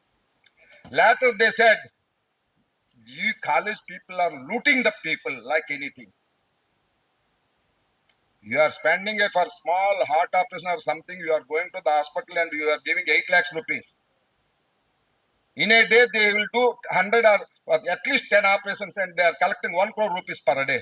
You see any college which is having a long standing of 30 years, even they are getting a 1 lakh or 2 lakhs rupees per day for these fees collections. Why you are blaming all the people? And another one is, when the Andhra University has autonomous powers, by November and December, they appointed the affiliation committees. They give the affiliation order. When we are starting that academic year, in the April month, we will receive the affiliation order. May, June holidays and June first week, we will start the colleges. But whereas when it is come into the one single folder of AP State Council or whatever it may be, they are conducting the examinations and later on they are giving the admissions and the admission process will be closed on the December. In the first semester exam will be conducted in the January. Is it the right thing you are doing? Is there 180 days are there for the semester examination to teach? How you will comment the people are not studying well, the quality education is not there. You are not given a sufficient time to teach. And not only that, Vemana శతకం ఉంది, తప్పులు ఎన్ని వారు తమ తప్పులు ఎదుగరు. ప్రతి ఒక్కరిలోని తప్పులు ఉంటాయి. But we have to make it correct. And then you have to point out the others. అలాగనే మనకి అడ్మిషన్ లేట్గా జరుగుతున్నాయి. సింగిల్ పాయింట్ అడ్మిషన్ మా లా కాలేజీ దగ్గరికి వచ్చేసరికి ఏంటంటే డిసెంబర్ 28 దాకా అడ్మిషన్ అయ్యాయి. మీరు రికార్డులో నవంబర్ 29 నుంచి క్లాసులు కండక్ట్ చేసుకున్నట్టు రాసుకున్నాను సర్క్యులర్స్. ఏంటండి అది? మీ టైం అడ్జస్ట్మెంట్ చేసుకోవడానికి అడ్మిషన్ అవ్వకుండా రెగ్యులర్ పేపర్లో జరుగుతుంది. ఫస్ట్ ఫేజ్ ఎప్పుడో, సెకండ్ ఫేజ్ ఎప్పుడో. ఫస్ట్ ఫేజ్ అయినంటే నేను కాలేజీ ఎలా పెడతాను, పిల్లవాడు ఎలా వస్తాడు, ఫస్ట్ ఫేజ్ నుంచి సెకండ్ ఫేజ్కి ఎన్నో షిఫ్టింగ్లు అవుతాయి, ఇవన్నీ జరుగుతుంటాయి. రెండవది ఎగ్జామినేషన్ సిస్టంలో బ్యాడ్ ప్రాక్టీస్ అంటే ఏ కాలేజ్ మేనేజ్మెంట్ అయినా ఖండిస్తుందేమో నేను వెయిట్ చేశాను. No college has condemn. మనకి ఎక్కడ సెల్ఫ్ సెంటర్లు ఉన్నాయండి బ్యాడ్ ప్రాక్టీస్ చేయడానికి? ఎప్పుడో మనకి జంబ్లింగ్ సిస్టమ్ ఉంది, మన కాలేజ్ స్టూడెంట్స్ వెళ్ళి ఇంకో దగ్గర రాస్తున్నారు. We are doing any bad practice by malpractice కాదు, అదర్ థింగ్స్. అక్కడెక్కడో జరుగుతుంటే student is very smart, you can manage anything.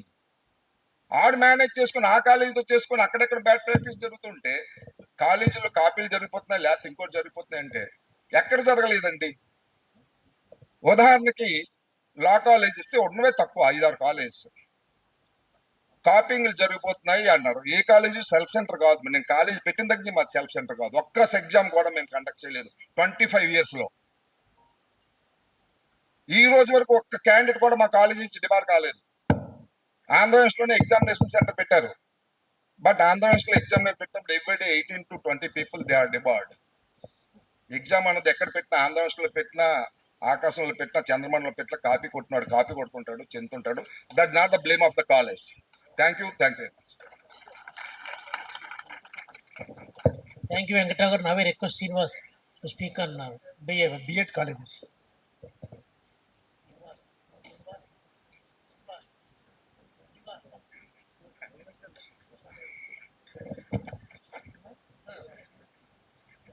వేదికను అలంకరించిన పెద్దలందరికీ నమస్కారం.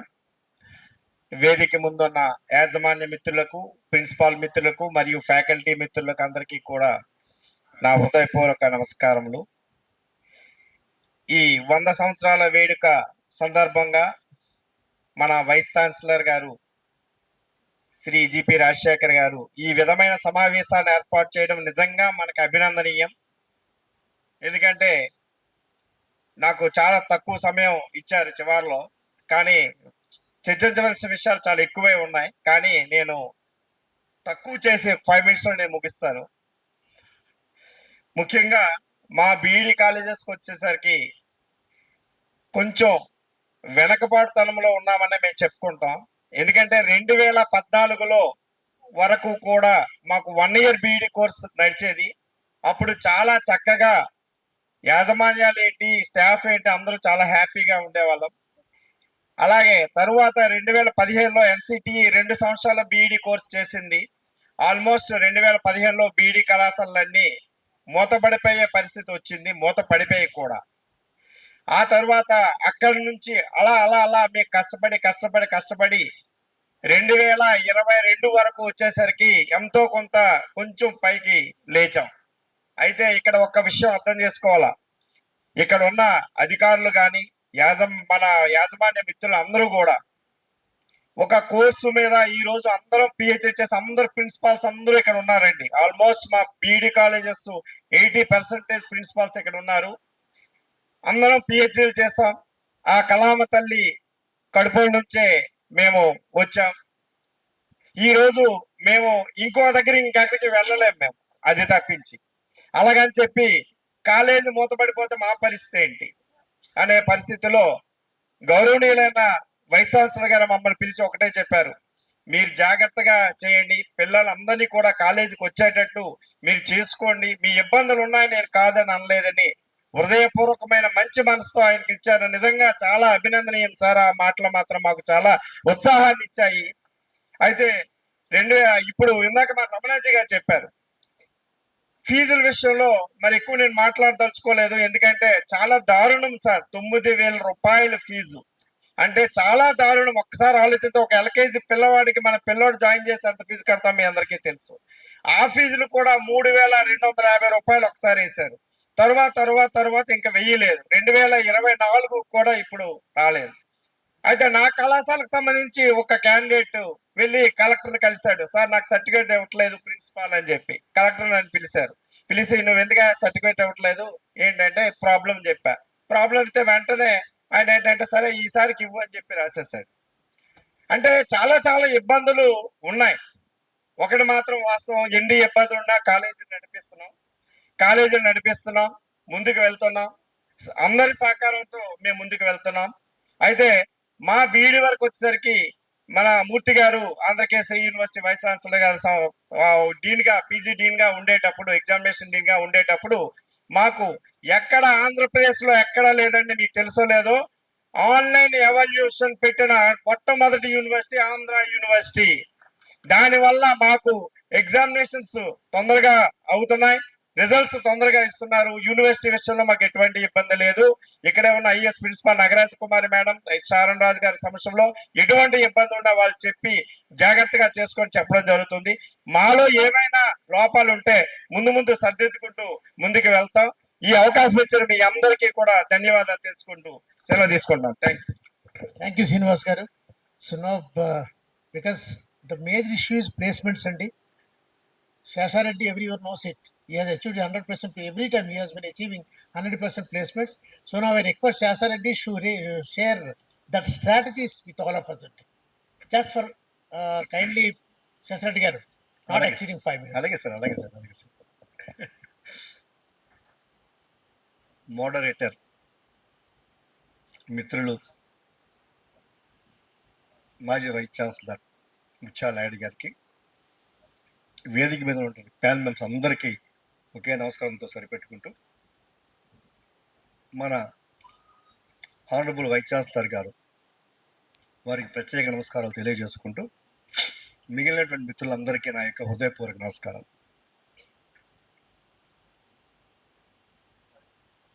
నేను మిత్రులు మాట్లాడిన ఏ విషయాలు నేను మాట్లాడలేదు, కానీ ఒక్క విషయం మాట్లాడతాను. మనం ఎప్పుడో చిన్నప్పుడు చదువుకున్నాం, కోటి విద్యలు కూటు కొరకే అని చెప్పేసి. కోటి విద్యలు కూటు కొరకే మనం చదువుకున్నాం, అది వాస్తవం. ఆ తర్వాత మధ్యకాలంలో విజ్ఞానం కోసం, జ్ఞానం కోసం చదువుకుంటున్నా చెప్పారు, కానీ అది వాస్తవం కాదు. అంటే మన దగ్గర చదువుకునే ప్రతి వాడికి మనం జాబు ఇవ్వగలిగితే ఆ చదువు సార్థకత కూరుతుంది. ఎందుచేతనంటే ఒక తండ్రి కలెక్టర్ అయినా, ఒక బిల్లు కలెక్టర్ అయినా, ఒక కోటీశ్వరుడైనా, ఒక కూలివాడైనా కోరుకుని తమ పిల్లలకు ఉద్యోగం రావాలి, తమ పిల్లలు అభివృద్ధి చెందాలి అని చెప్పేసి ప్రతి తల్లి తండ్రి కోరుకుంటాడు, ప్రతి విద్యార్థి కూడా ఆశిస్తాడు. ఇది వాస్తవం. మరి ఈరోజు ఒక్కసారి మనం ఆలోచిస్తే, మన దగ్గర చదువుకున్న పిల్లలకి మనకు ఉద్యోగాలు ఇవ్వగలుగుతున్నావా? మీ అందరికీ తెలుసు, ఇవాళ గవర్నమెంట్ ఉద్యోగాలు కేవలం 2% గవర్నమెంట్ ప్లేస్మెంట్స్, ప్రైవేట్ ఉద్యోగాలు 8%, కానీ కార్పొరేట్ ఉద్యోగాలు, ఎంఎన్సీ కంపెనీ ఉద్యోగాలు 90%. ఈ 90% ఉద్యోగాలు కూడా ఎలా జరుగుతాయండి? Through campus recruitment. ఏ క్యాంపస్ రిక్రూట్మెంట్ వచ్చినప్పుడు వాడు ఫైనల్ ఇయర్లో మనకు ఉద్యోగం, జాబ్ ఇవ్వగలిగితే వాడు అదృష్టవంతుడు. లేకపోతే వాడు బయటికి వెళ్ళిపోతే ఏ ఎంఎన్సీ కూడా వాడు రిక్రూట్ చేసుకోవాలి. ఈ విషయం మన అందరికీ తెలుసు. ఈ విషయం పట్ల మనం చేయవలసింది కేవలం డిగ్రీ ఇస్తాం కాదు. మనం కాలేజీ నుంచి వెళ్ళేటప్పటికి ఒక చేతితో డిగ్రీ ఇవ్వు, మరో చేతితో 2-3 ఉద్యోగాలు. అలా ఇవ్వగలిగినప్పుడు మనం న్యాయం చేసిన వాళ్ళు అవుతాం. ఇది వాస్తవం. ఎందుచేతనంటే ఈవేళ నాకున్న అనుభవంతో ఒక కోచింగ్ సెంటర్ స్టార్ట్ చేసి కొన్ని వందల వేల మందికి నేను బ్యాంక్ ఉద్యోగాలు ఇచ్చి, ఆ తర్వాత ఇన్స్టిట్యూట్ స్టార్ట్ చేసినప్పుడు, నేను డిగ్రీ కాలేజీ స్టార్ట్ చేస్తున్నప్పుడు ద ఫస్ట్ డే నుంచి కూడా I'm యూయింగ్ CRT coaching, campus recruitment training. VC గారు క్షమిస్తే ఆల్రెడీ నేను డిగ్రీ అడ్మిషన్ చేసేసుకున్నాను, ఆల్రెడీ ఆన్లైన్ కోర్సెస్ స్టార్ట్ చేశాను. అందరికీ ఇంచుమించు 2000 మంది స్టూడెంట్ జాయిన్ అయ్యారు డిగ్రీలో. So I'm running nearly online classes నేను రన్ చేస్తున్నాను అప్పుడే already regarding CRT, campus recruitment training. ఎందుచేతనంటే వాడు చదివేది 2 సంవత్సరాల డిగ్రీ, థర్డ్ ఇయర్లోకి వచ్చినప్పుడు కంపెనీస్ రావడం మొదలు పెడుతుంది. ఈ కంపెనీస్కి మనం ఇవ్వాల్సినటువంటి కోచింగ్ ఏమి ఇవ్వాలి? ఓ పక్కన యాప్టిట్యూడ్ ఇవ్వాలి, రెండో పక్కన టెక్నికల్ రౌండ్ ఇవ్వాలి, మూడో పక్కన హెచ్ఆర్ రౌండ్ ఇవ్వాలి. ఇవి ఇచ్చినప్పుడు తప్పనిసరిగా ప్లేస్మెంట్స్ వస్తూ ఉన్నాయి. నేను చాలా సవినయంగా, చాలా సగర్వంగా చెప్పుకుంటాను, ఈ సంవత్సరం లాస్ట్ ఇయర్ మనకి ఈ సంవత్సరం వచ్చిన ఉద్యోగాలు 16,500, 16,500 ఉద్యోగాలు వచ్చాయి మన డిగ్రీ స్టూడెంట్స్కి. లాస్ట్ ఇయర్ 15,000 వచ్చాయి. గత 5 సంవత్సరాల నుంచి కూడా 10,000 ఉద్యోగాలు దాటినటువంటి ఏకైక కాలేజీ బహుశా భారతదేశంలో నాదేనని నా అభిప్రాయం. ఇక రెండో విషయం ఏంటంటే, ఇందాక మిత్రుడు రమణ గారు చెప్పారు, సింగిల్ మేజర్ సిస్టమ్ వల్ల మనం చాలా నష్టపోతున్నామని చెప్పేసి. ఆయన చెప్పిన దాంట్లో వాస్తవం. కానీ ఈవేళ నేను ఉద్యోగాలు ఇవ్వగలుగుతానంటే that is only due to single major system. ఎందుచేతనంటే ఒక బిఎస్సి కంప్యూటర్ సైన్స్ కానివ్వండి, ఒక బిఎస్సి బీసీఏ కానివ్వండి, వీళ్ళందరూ almost all equal to a BTech computer science. బీసీఏలో వాడు 21 సబ్జెక్ట్స్ అవుతున్నాడు కంప్యూటర్ సైన్స్, వాడు బీటెక్ కంప్యూటర్స్లో 28 సబ్జెక్ట్స్ అవుతున్నాడు. ఒక బీటెక్ వాడిని ఎంపార్ట్ చేసుకోవాలంటే 10 లక్షలు ఇవ్వాలి, ఒక బీసీఏ వాడిని చేసుకోవడానికి ఒక 3 లక్షలు చాలు. సో ఎప్పుడైతే మనం డిగ్రీతో పాటుగా కనీసం సెమిస్టర్కి 2-3 సర్టిఫైడ్ కోర్సు చేయించగలిగేమో డెఫినెట్గా వాడికి జాబ్ వస్తుంది. మనం ఎన్ని చెప్పేవాం కాదు, వాడు ఎన్ని నీతి బోధన చేసేవాడు కాదు, తప్పనిసరిగా వాడు ఉద్యోగంతో బయటకు వెళ్ళాలి. ఇక రెండోది, ఇక్కడ మనం చేస్తున్నటువంటి కొన్ని లోపాలు ఏంటంటే, కాలేజీ హాఫ్ డే రన్ చేస్తున్నాం, కొంతమంది అటెండెన్స్ మనం నో ప్రాబ్లం ఇచ్చేస్తున్నాం. ఒకవేళ అటెండెన్స్ ఇవ్వకపోతే, అదే ఒప్పుకోకపోతే, హాల్ టికెట్ ఇవ్వకపోతే మనకి ఫోన్లు వస్తున్నాయి రాజకీయ నాయకుల నుంచి, మంత్రుల నుంచి, ఈవెన్ ఫ్రమ్ అవర్ యూనివర్సిటీ అధికారుల నుంచి కూడా మనకు వస్తున్నాయి. ఎందుకు సార్ మీరు పెంట చేస్తారు, ఇచ్చేయండి అని చెప్పేసి. ఇది వాస్తవం. అంటే వాళ్ళకున్నట్టు ఇబ్బంది వాళ్ళకుంటాయి.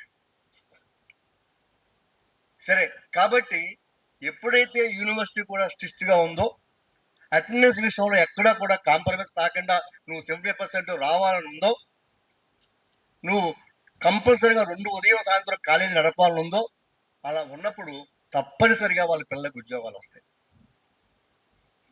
ఇక రెండో విషయం ఏంటంటే, చాలా ఇంపార్టెంట్ విషయం, తెలంగాణలో డోస్ట్ అండ్ నాన్ డోస్ట్ అని చెప్పేసి ఉన్నాయి.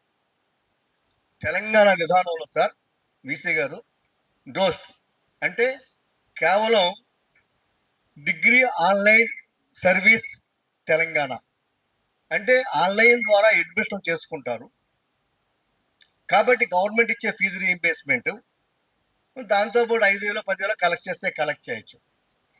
కానీ నాన్ డోస్ట్ అంటే వాళ్ళకి they can admit as they like, they can charge the fee as they like. కాబట్టి ఈవేళ ఇంచుమించు 90,000 1,00,000 ఫీజు కలెక్ట్ చేస్తున్నారు ఎక్కడ, నాన్ డోస్ట్కి. సో వాళ్ళు అద్భుతమైనటువంటి కోర్సు రన్ చేస్తున్నారు, అద్భుతంగా వాళ్ళకి జాబ్స్ వస్తూ ఉన్నాయి. మనం ఫ్రీగా చెప్పడం కాదు, ఇచ్చేదంటే మన దురదృష్టం కొద్ది ఏంటంటే మనకు ఉన్నది రాజకీయ నాయకులు కాదు, ఉన్నది ఎవరంటే రాజకీయ నాయకులు మాత్రం ఉన్నారు, పొలిటీషియన్ ఉన్నారు, who don't have statesman. మనకు ఉన్నది ఎవరున్నారండి? Only politician who don't have statesman. Politicians ఏం చేస్తారండి? They will think about the next election. Next ఎలక్షన్లో ఇవాళ ఫీజు రిమెంబర్ తీసేస్తే వాళ్ళు రారు.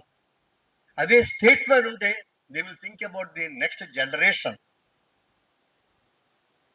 నేను స్వయంగా వెళ్ళి చెప్పాను లోకేష్ బాబు గారికి 1 వీక్ బ్యాక్ చెప్పాను, సార్ మీరు కూడా తెలంగాణలో డోస్ట్ నాన్ డోస్ట్ పెట్టండి. ఎవరైతే స్టాండర్డ్ ఉందో, ఎవరైతే మెయింటైన్ చేయగలరో, ఎవరైతే ఉద్యోగం ఇస్తారో వాళ్ళు అక్కడ జాయిన్ అవుతారు, ఎక్కువ ఫీజు కలెక్ట్ చేసుకోవాలంటే ఎక్కువ ట్రైనింగ్ ఇవ్వమని చెప్పండి.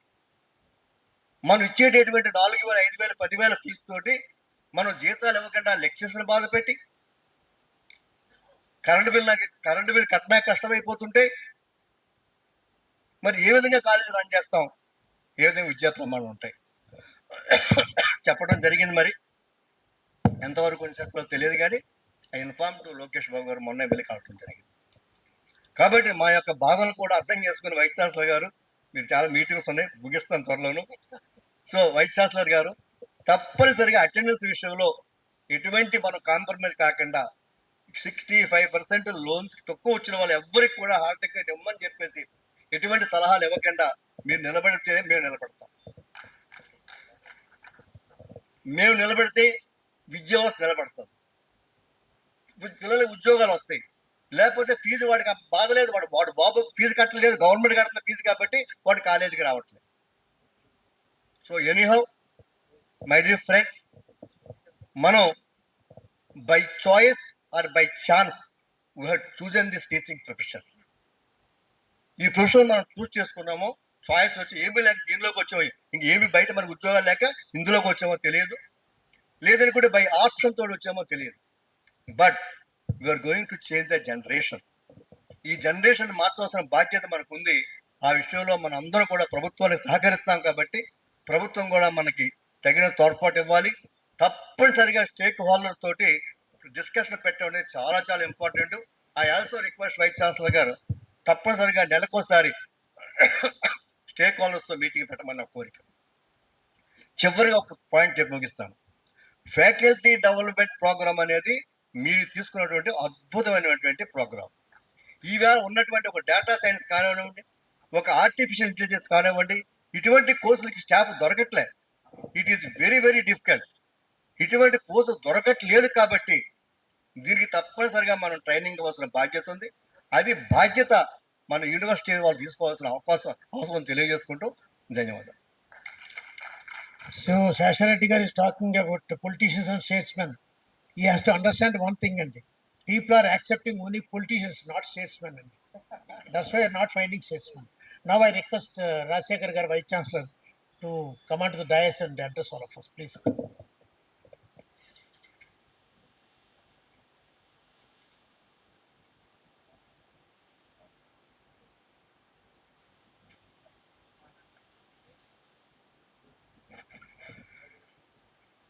So once again, thank you very much for the moderator as well as the panelists. And for both the panels, on behalf of the university family, let me thank. Yes, when we initiated this discussion, definitely we are prepared to face, because this is an open discussion when we initiated.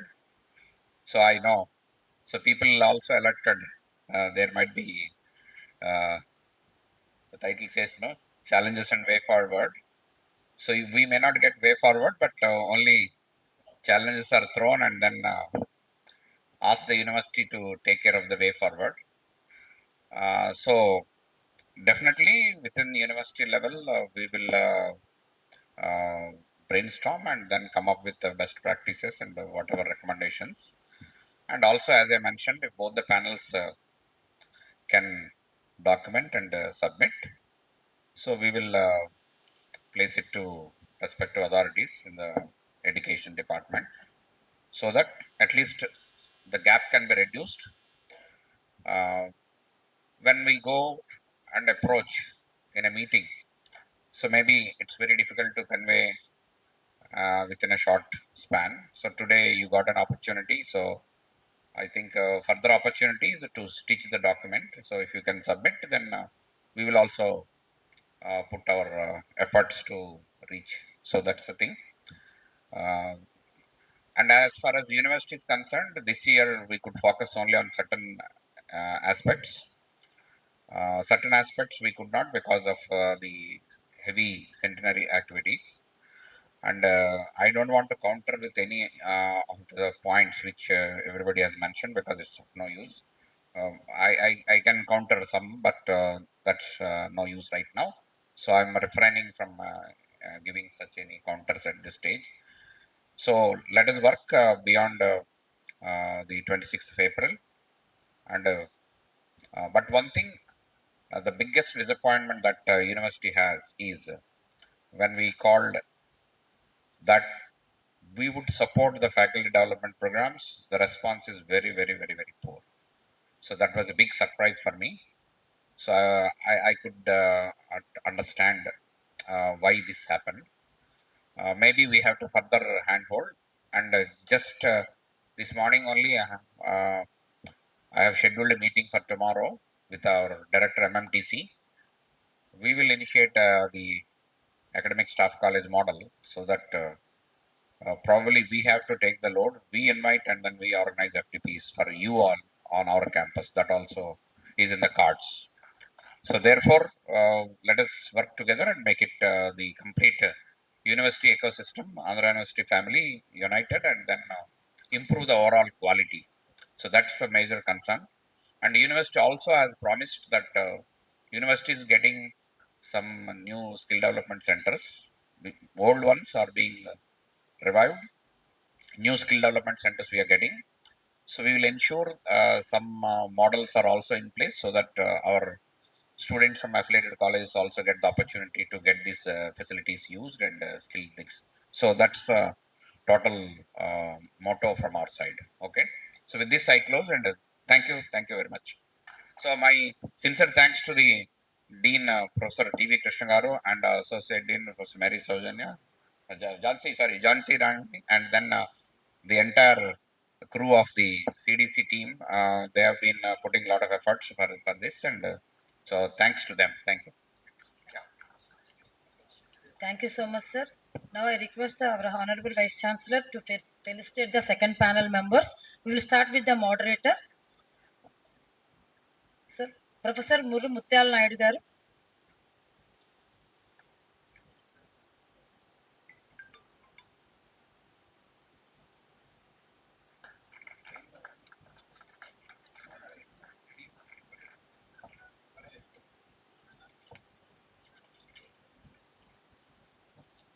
Sri J. Ramanaji garu.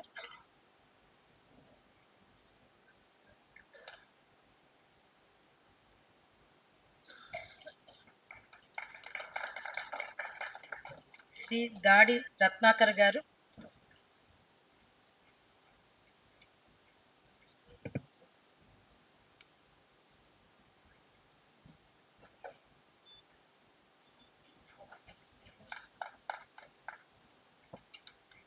Sri V. Ramarao garu.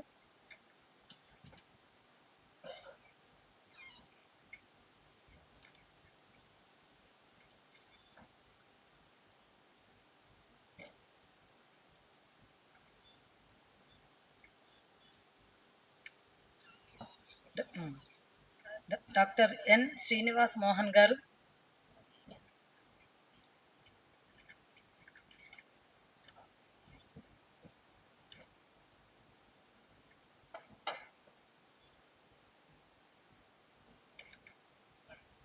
N. Seshareddy garu.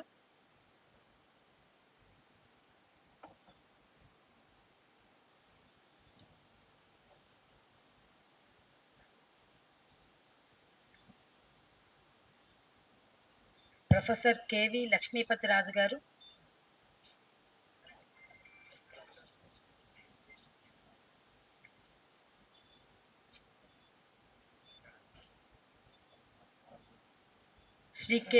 Sri Venkatrao garu. Finish కదా ఇంకా అంతే కదా అంతే వెంకట్రావు గారు చెప్పారు. శ్రీ వెంకట్రావు గారు.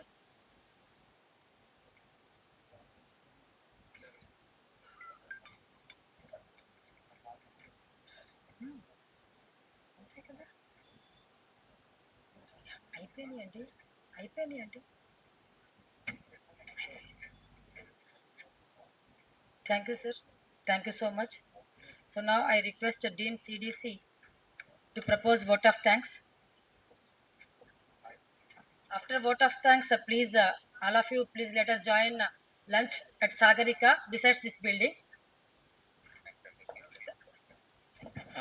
Lunch అయిన తర్వాత ఏరియా వైజ్ లీడర్స్ అందరూ కూడా ఇక్కడ ఉండాలి. ఎందుకంటే రేపు 18th ప్రోగ్రామ్ సక్సెస్ చేయడానికి కావాల్సిన ప్రోగ్రామ్ అంతా ప్లాన్ చేయాలి. కాబట్టి దయించి మేము ఏరియాల నుంచి వచ్చిన ఇంపార్టెంట్ నాయకులు B Ed and pharmacy and law and engineering అందరూ కూడా రావాల్సింది కోరుతున్నాం.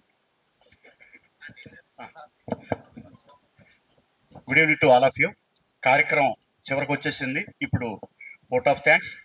ముఖ్యంగా ఈ కార్యక్రమాన్ని ఏర్పాటు చేయడానికి ఆలోచన చేసి ఈ అన్ని కూడా సహాయ సహకారాలు అందించినటువంటి మన Andhra university vice chancellor professor GP Rajasekhar గారికి ముందుగా నేను ఈ సందర్భంగా ధన్యవాదాలు తెలియజేస్తున్నాను.